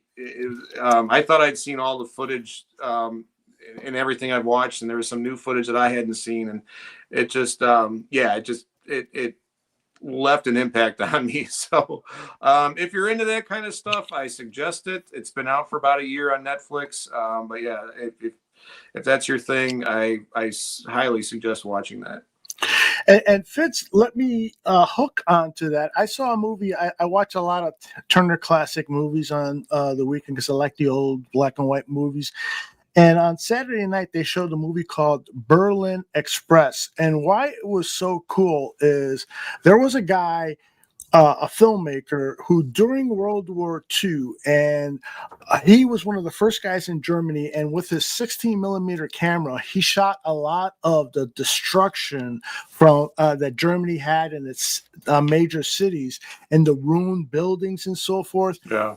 And they used that footage for a feature film, a dramatic film and so forth, as the background where, characters are talking, and you see all this awful stuff. And it really was, I mean, what happened during World War II, I think all of us as Americans really need to kind of delve into that to learn about what happened, what the consequences were, what happened to the other cities, that were destroyed and stuff. It's a fascinating stuff. So I'm glad you brought that up, bro.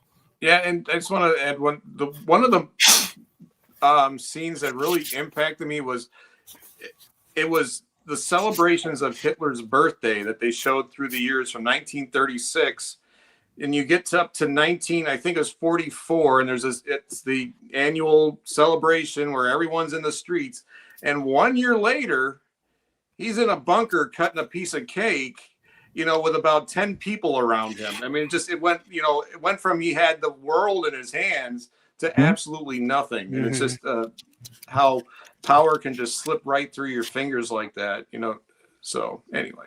It's funny you guys talk about, World War II and how important it is to learn about it and everything. I literally just had a conversation today where somebody at work, said, I'm dehydrated, I need a drink. And I said, what do you need to drink? He goes, we're 70% water. Of course I said, do you know how we know that number? Go ahead and look it up. Yeah. And I just left it at that. Talk about the need for education about some of these things. And it's just like, people, I mean, I don't even know if people, younger people, I feel like it was such a fascination among my generation when we were younger, the millennial generation. I feel like beyond that, it's sort of tapering off a little bit. And it's important knowledge to hang on to. Yeah. Really, for many, many, many different reasons. Anyway, well, I mean, when they say history, the reason why you learn history is so that it does not repeat itself, right? So if we forget what happened, then a lot of times we'll repeat the same stuff that we forget why it happened. Exactly. Yeah. Exactly. And sometimes, like with problems that we have, we don't know how to solve them today, but we could look at history and say, well, this is what worked back then. Maybe it could work again now. But and simultaneously, we want to jump to conclusions about this is happening all over again. And it's like, well, let's learn. Maybe not quite, Right. It's interesting. Vizzo Joe asked an interesting question. Have any of you guys seen the new Leonardo DiCaprio movie, which is called One Battle After Another? It is the latest Paul Thomas Anderson movie. And if you know Paul Thomas Anderson, you know he is a brilliant filmmaker. His first big smash was Boogie Nights with Mark Wahlberg, the pornographic, the movie about the pornographic film industry in the late 70s and early 80s. And he's gone on to make not very popular. Not that one. No, that's right. Not that one. He hasn't gone on to make very popular movies, but very artful, very deep movies that when you see them, you think about them for weeks or months afterwards, just because they're so penetrating. Anybody seen One Battle After Another? I've only seen the trailer. I didn't know that it was a thing until this last week. And yes, a great cast, it looks like. A great trailer from what I saw. It immediately had me hooked and wanting to see the film. So I'm looking forward to seeing it, but no, I have not seen it yet. Anybody else interested or haven't even heard of it? I haven't seen it. I haven't seen it, but I'll check it out though. Yeah, it's out in movie theaters now. right?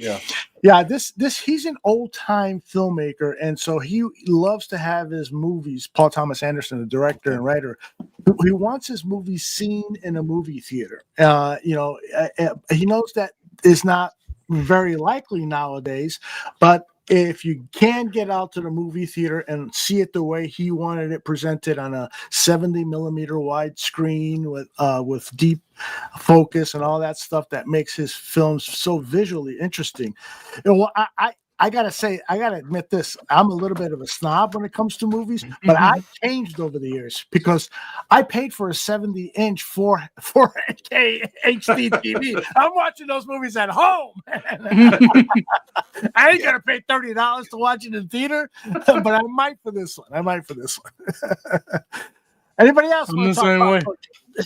Look, my thing is, with seeing things in the theater, it's generally frowned upon to throw something at someone and say, shut the fuck up in the middle of the movie. But at home, if I do it, no big deal. Oh, man, I've been so lucky that I haven't been punched out by a bigger guy that had the nerve to say, Zach Sullivan says Punch Drunk Love is one I really enjoy. Incorporating the Harry Nilsson Popeye music was great. Punch Drunk Love was a Paul Thomas Anderson movie that he did with Adam Sandler is in it. Paul Thomas Anderson directed that movie. So if you're going to watch a Paul Thomas Anderson movie, I would start with Boogie Nights because that was his first major hit, and it's so freaking entertaining. I mean, it is. Mark Wahlberg plays a porn actor who is magnificently endowed and can do whatever a porn director's dream is with his magnificently endowed instrument. And so he becomes the top porn actor in the industry in the 70s and 80s. But then all of a sudden it goes from shooting these porn movies in film to do it on video. And at the same time, he starts getting involved with drugs and so forth. So you see his rise up in the porn industry, and then you see his collapse in the porn industry. And it's really a magnificent movie with a great 70s, 80s music soundtrack from the beginning of the movie all the way to the end. It's great, great stuff. Wow. Check it out, Boogie Nights. Yeah, it's based on the John Holmes character. I was wondering. Okay. Yeah. Some of us know who John Holmes was. I was actually when I was in my early 20s, I went to a consumer electronics show, and there was John Holmes over in the porn section, which of course is where I went to visit first as soon as I got there. And he walks across the aisle, and there's a porn actress on the other side, and he says to her, Mama Fitz, I hope you're not listening. He says to her, I suck pussy like a lesbian, and then turns around and walks back to his booth. And I'm like walking by.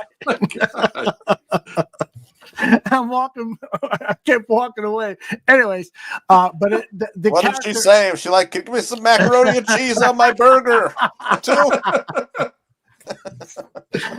Anyway, Zim opened the door to that, so blame him. They run in the chat with doesn't mean you got to walk through them. I always walk through them. Chris Kelly running in the chat with it too. No, Chris Kelly definitely and Dr. Truth visited the CD theaters in Amsterdam. I have never been to Amsterdam, but as soon as I get off the plane, I will. Great, man. J2K says I watched Killers for a Flower Moon in the theaters, and I struggled to stay awake. I still haven't been able to stay awake through that movie either. J2K, I'm right there with you.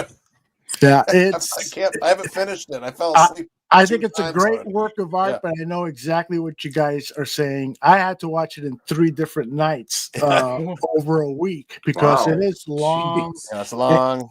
But when turned it into a series, huh? Yeah, they should have. You're right, Danikin. They should have. Might have been better as a series. Yeah. Yes, you're right. 3-4 hour movies don't cut it anymore. They just don't. Yeah. Yep. Anyway, pop culture. Come on, Zen. What do you got? I got one. Danikin, please. I was thinking about it, and I haven't watched it yet, but I wanted to maybe check it out and see what it's about. But on Hulu, they have that new show. It's called Chad Powers. Yeah. So I've been hearing about that a lot lately, so I wanna check that out. Fitz, have you heard of Chad Powers? I have not. I've not heard. What's the name of that actor, Danikin? Do you know? Glenn Powell. His name is Glenn Powell. Okay. Yeah. He was in a new Twisters. Twister. Yeah. Right. So that movie's been in other romantic comedies. Yeah. He's a pretty good actor.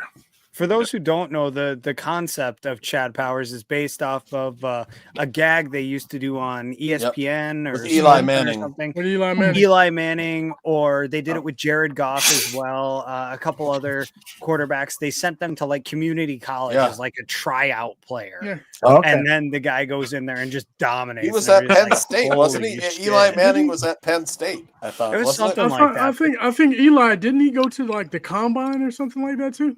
As Chad Powers? Maybe. I think he went to the NFL combine, and everybody's like, "What?" Yeah, he had full makeup and stuff, But so it's the idea of like the character behind this Chad Powers thing, and like actually creating a backstory for him.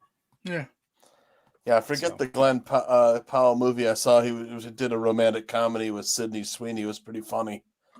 What was the name of that one? I don't think I saw that one. I saw another one that he did with a Hispanic actress. I'm trying to look it up, man. That was kind of cool. Every once in a while, you gotta watch Anyone But You. Anyone But You. I did see that. It was good. Yeah. Every once in a while, I didn't see that. I hear it a lot because your wife wants to watch them, and you can't always say no. No, honey, I want to watch Transformers Part 4. So you gotta watch these movies, and then you end up sitting there and saying, "Hey, you know what? This is pretty entertaining." Even though it's cornier than what I usually watch at night. Nice. Did you guys watch Stranger Things? I saw season 1; it was fantastic, but I have not. Oh man, Have you all of them were so good, man. I'm waiting for the next season. I've been waiting since I finished the last episode of the last season. I actually thought the way the last season ended, I don't know if any of you've watched it all, but I thought when it ended, I was like, okay, this is it. I thought it ended. Not to end, yeah.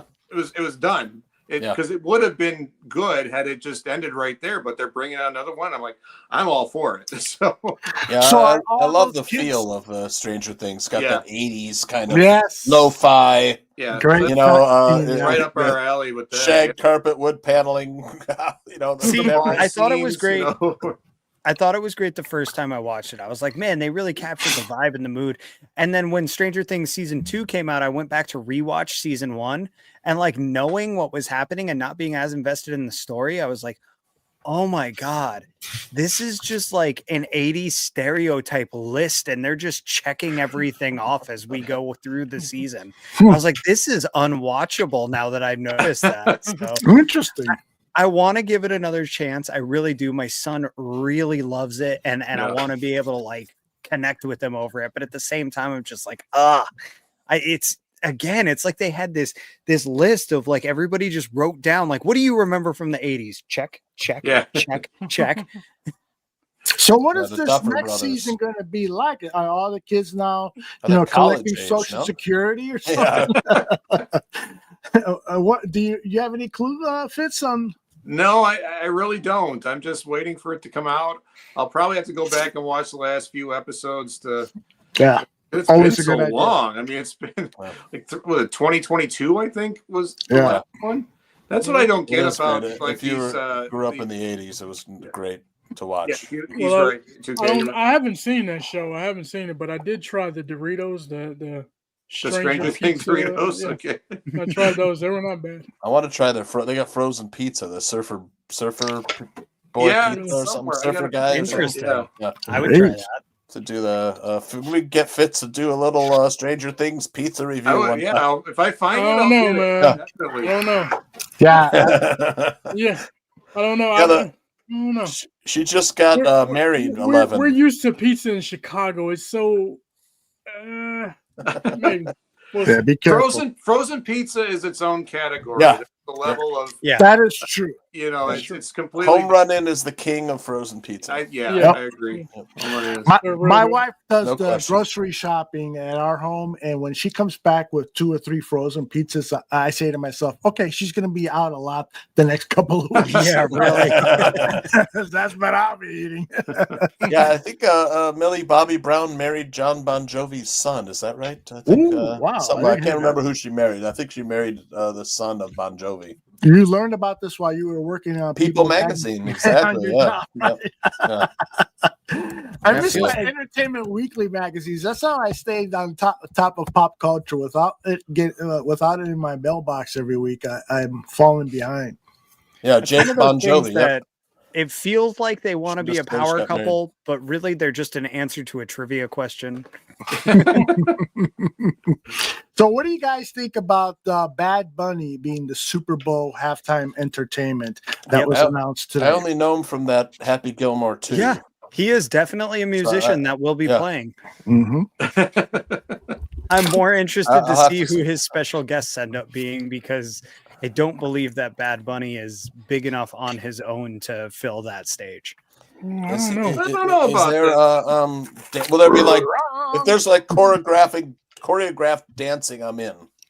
I love it. I'm sure it's going to be very entertaining.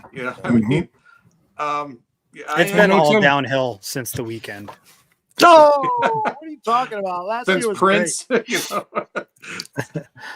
The Weekend to me is like one of the best halftime shows of all time. I loved it. It was amazing. I loved it. Bruno Mars is pretty hard to Yeah, top. Bruno Mars was Bruno tough too. was very good. Amazing. I mean, Bruno the- Mars was number one. Number the one in Super my Bowl list, went too, on yep. this great stretch for a few years, though, where it was, they had Katy Perry and Lady Gaga, and wasn't Bruno Mars in that stretch as well? And The Weeknd, I know, was towards the end of that stretch, and like they just went like 6 years in a row where it was just banger after banger after banger, and like I get if you don't like modern pop music, you probably didn't really care, but as far as halftime performances go, they were excellent for several years in a row. And I feel like the Shakira year is where it kind of started to fall off again. And but then again, I believe was that after? That was after The Weeknd. So yeah.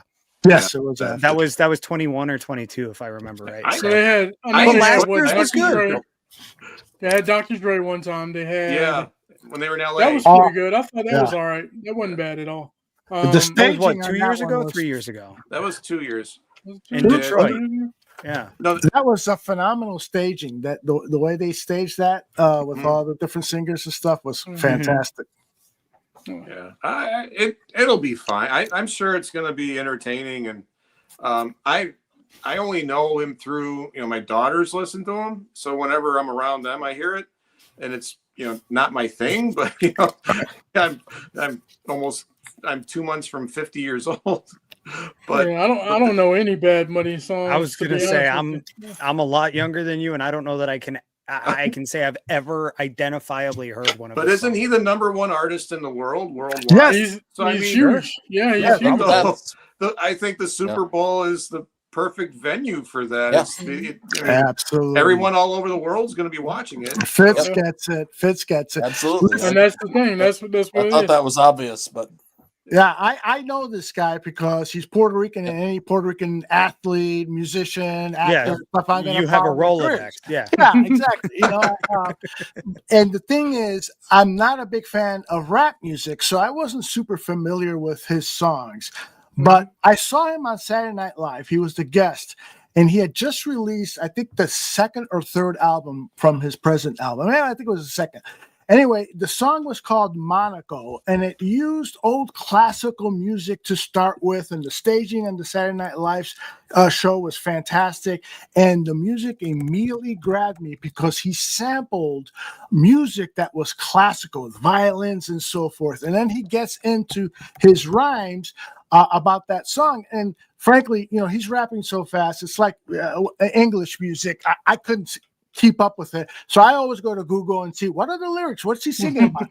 And so he's singing about his fame. And then when I saw the music video, it's him meeting Al Pacino in the restaurant. He's just having dinner and Al Pacino calls him over and stuff. And it's about his fame, and it's about him dissing people who doubted him when he was young. And he's saying, he's rapping about, I'm with LeBron now, Pacino now, and Bliss, and dropping names and so forth. It's his bravado.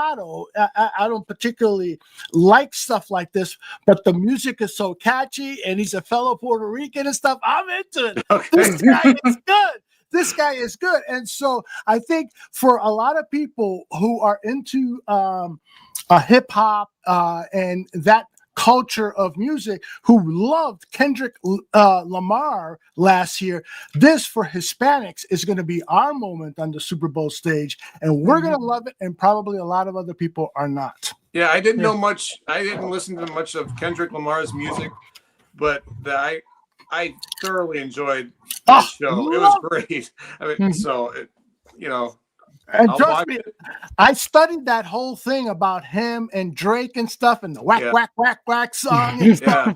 I'm like, okay, this is fucking entertaining as hell, and so I started getting into Kendrick Lamar after the Super Bowl. So it worked, I think, for the worldwide audience that tuned in, and it worked for people like me who are always, constantly interested in learning more about others. Yeah.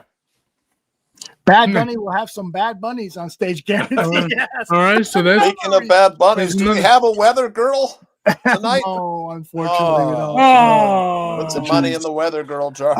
I don't even have the old one. So she'll have to do. What is this?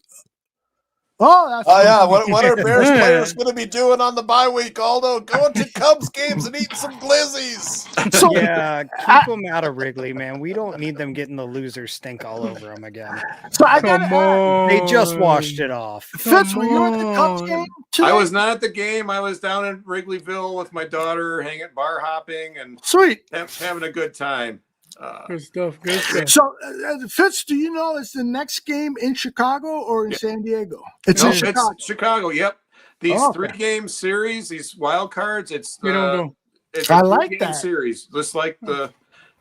So yeah, tomorrow. It's tomorrow, and depending on how the other games wrapped up tonight will depend on when they play tomorrow. I see. So that sucks. If they're the only team left playing, then they'll be the night game. It'll be a night game. So they gotta watch the Cubs play 2 games and score 1 run against the Padres, huh?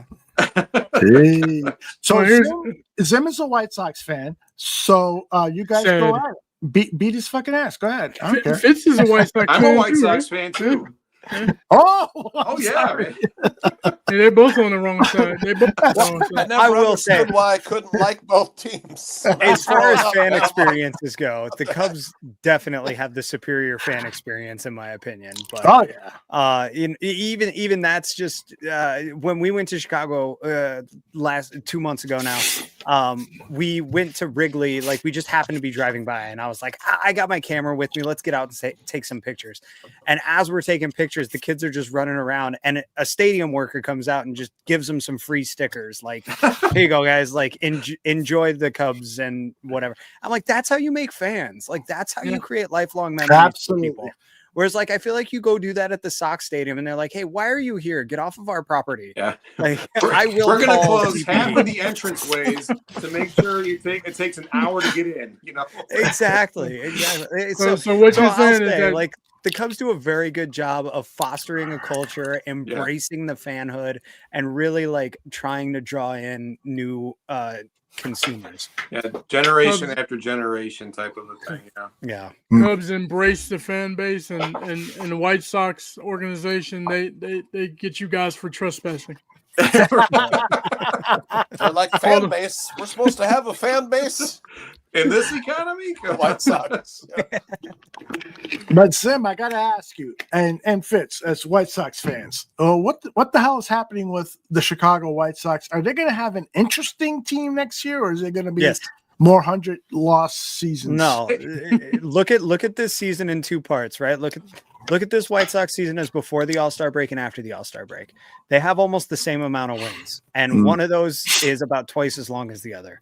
Right. So a lot of people look at the All-Star break as the halfway point of the season. It's really more the 2/3 mark of the season. Yeah. Now, yeah.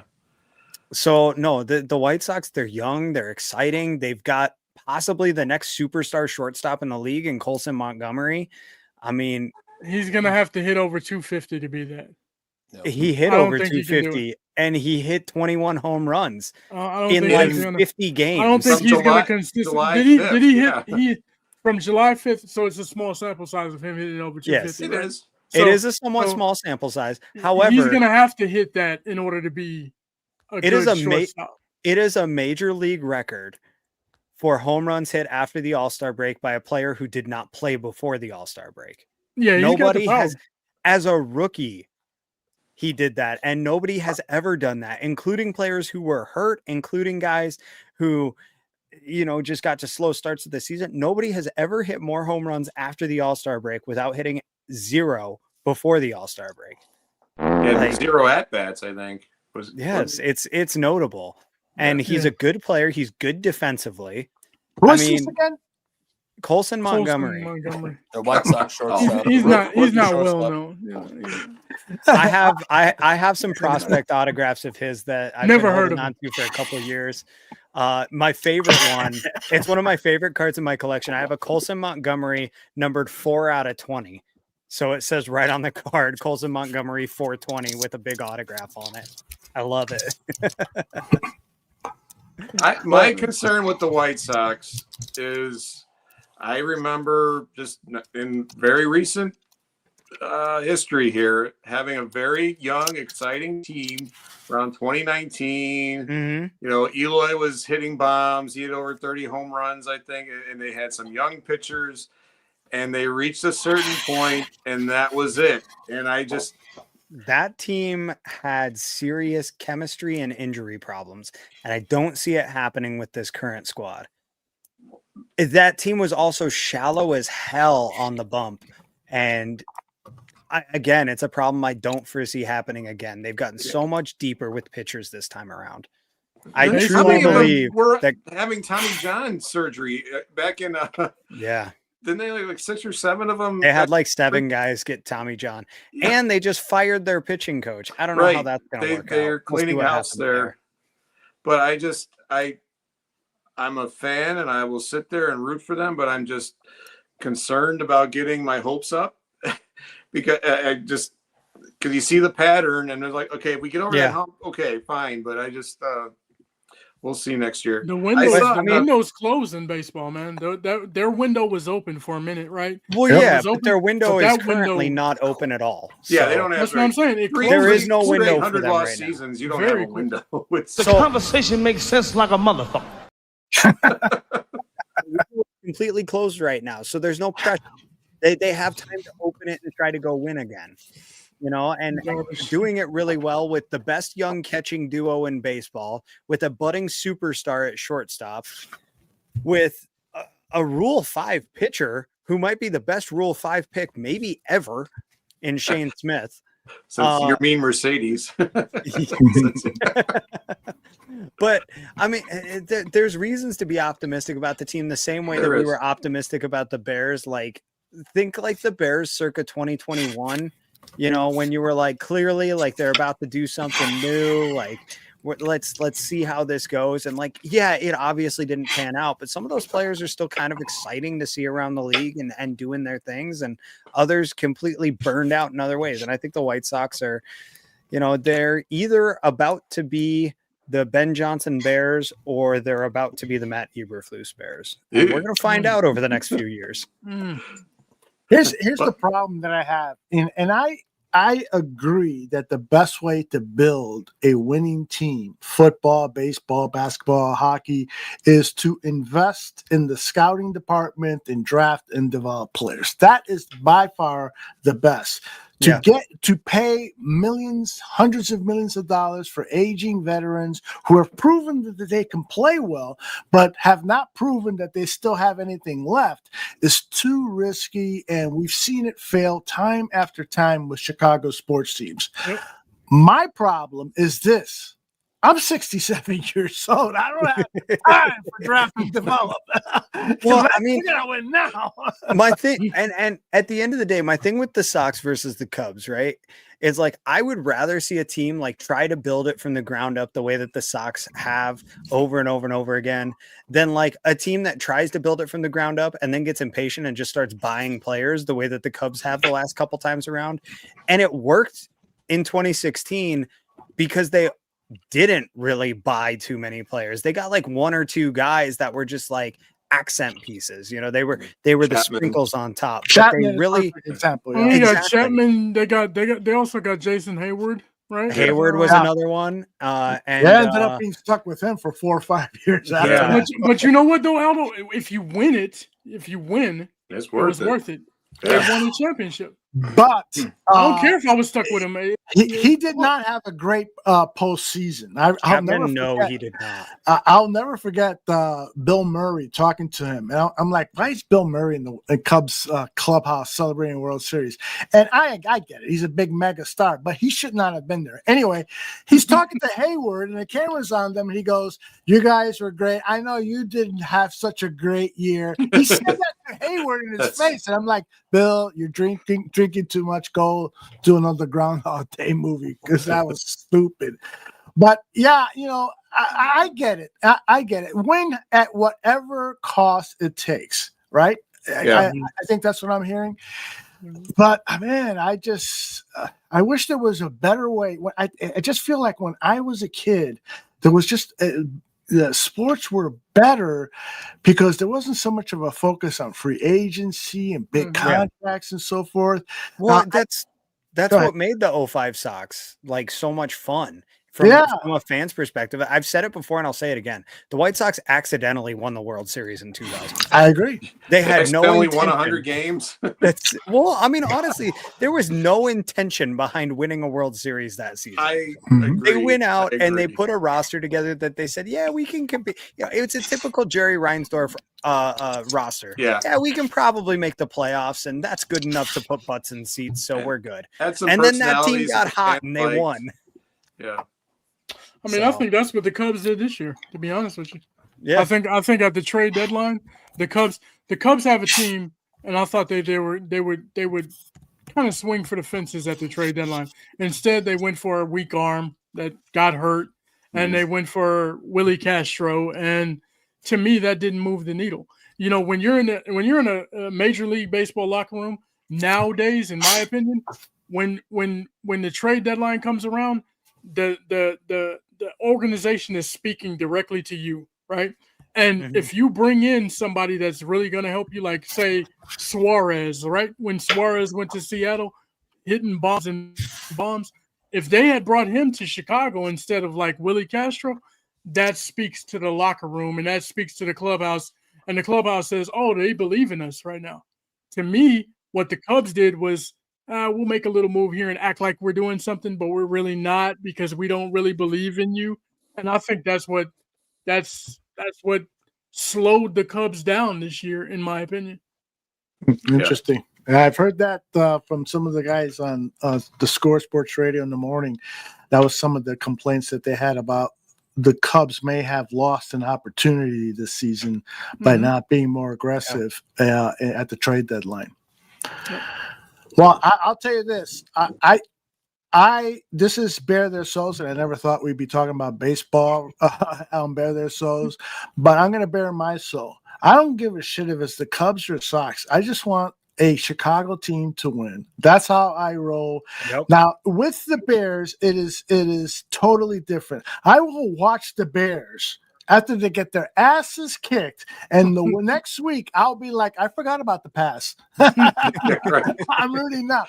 They're the one guy, the one team left in Chicago sports that has my unconditional love.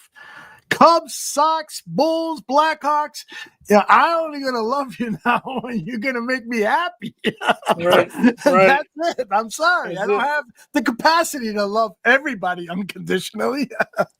So that's where it's at. Guys, let's go around the horn and close this episode out. Fitz, why don't we start with you? Tell us where we can find your work, what you got going on this week, whatever you like. Yeah. First, shout out to Yaxi's.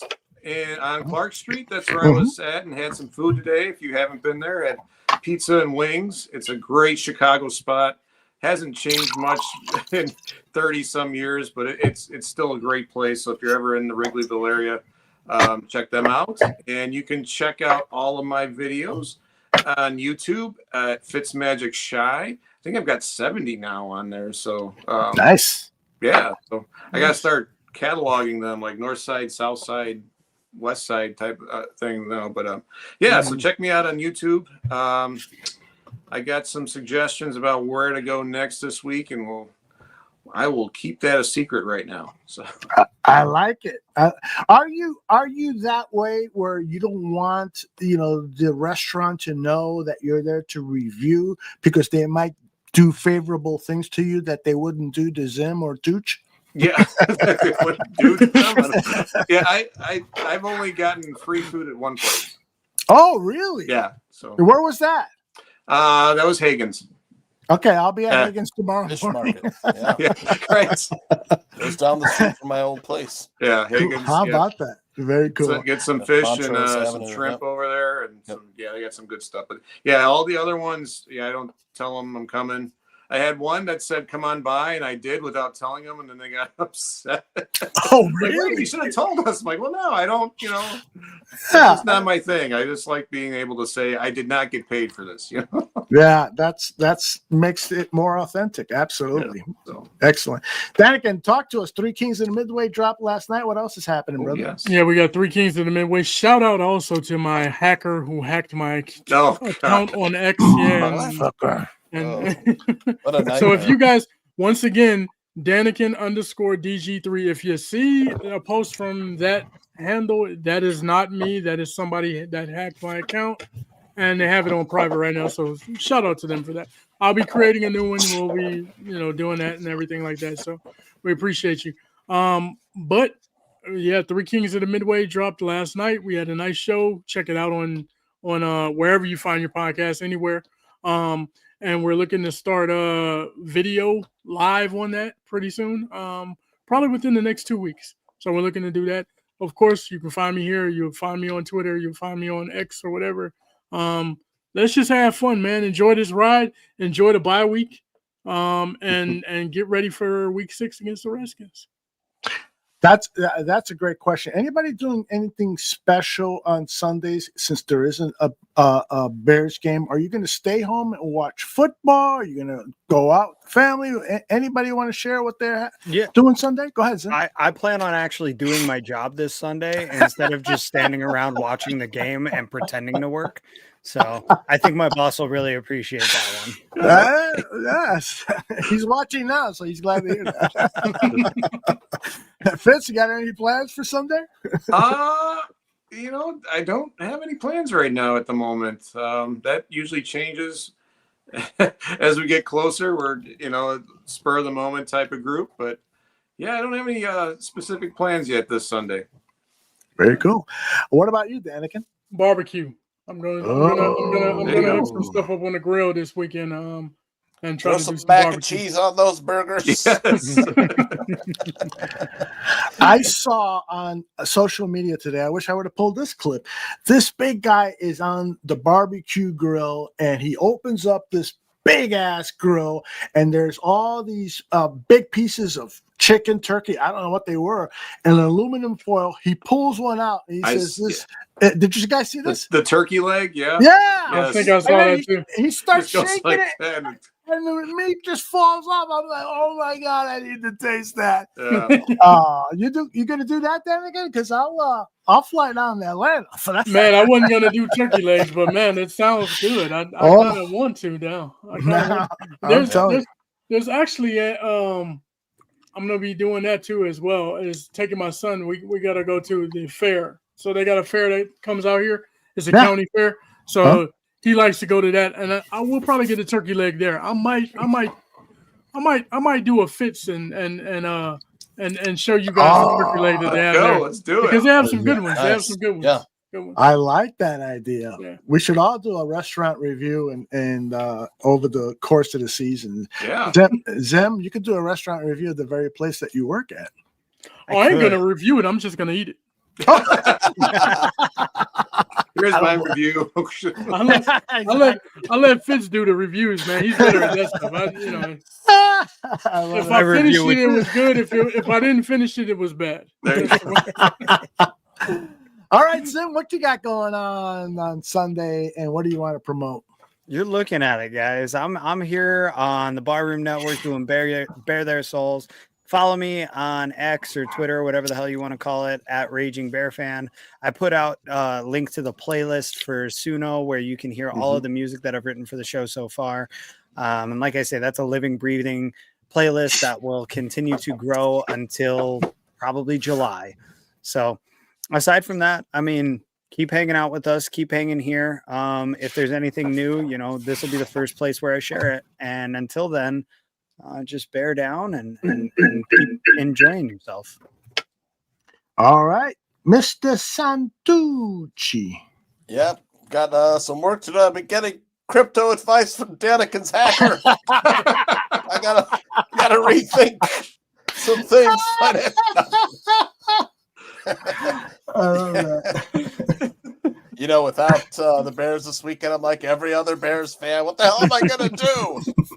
Shit, there's no Bears on. Nah. Hanging with J-Lo do that. Massive honeydew list, so I'll probably try and get some of that done. Get as much of it as I can get done on Saturday, though. But watch some. I love watching Red Zone, though, so watching Red Zone. And then Friday, we got weekend sports betting tips. Sunday, there will be, I guess the guys want to do a tailgate show, even though there's no game to tailgate. But they can recap the Bears' first 4 games going into the bye. And then fantasy football, 10:30 on Sunday. 10:30 on Sunday. Outstanding. Anybody, did I leave anybody out? Everybody's done their... Yourself? Right. Myself? The Podfather. I want to thank the pod mother, my wife, for allowing me to do this. She's leaving me, guys, this weekend, so I'm going to be a bachelor on Thursday, Friday, Saturday, and I told her how much I'm going to miss her and so forth. And then I called my friends, and we're going to the titty bar on Saturday night. Nice. So there you have it. All right, everybody, thank you very much for joining us live. And of course, if I said anything to upset anybody, then all I got to say is bullshit. But I just wanted to play that clip. But Fitz, thank you very much. Zim, Tooch, Danikin, we'll see you all here next week and talk about the upcoming game against the Washington Commanders, which is on a Monday night. So we're gonna have to talk some more baseball or something. I don't know. Everyone catch up on task so we can break it down. Let's do that. Let's do that. I'm sorry, guys. I'm going to be watching Dragon Ball Z. Fired. Bring on Zim's wife. She'll watch chat with you guys. Yeah, is your wife available? Yeah, I'll ask her. Breakdowns enthusiastic. We'd love that. Aldo's going to be out of town. There's one guy who's dropping by to pee on your porch, Aldo. He's always welcome, as long as it's that $300 gift certificate to a steakhouse afterwards. That's the story, by the way. He felt so bad. He sent me a $300 gift certificate to one of Chicago's premier steakhouses. And my wife, who was angry at him, now says he's welcome in our backyard anytime. All right, guys. Take care. God bless. Thank you all. Great show. Bye-bye. Good night.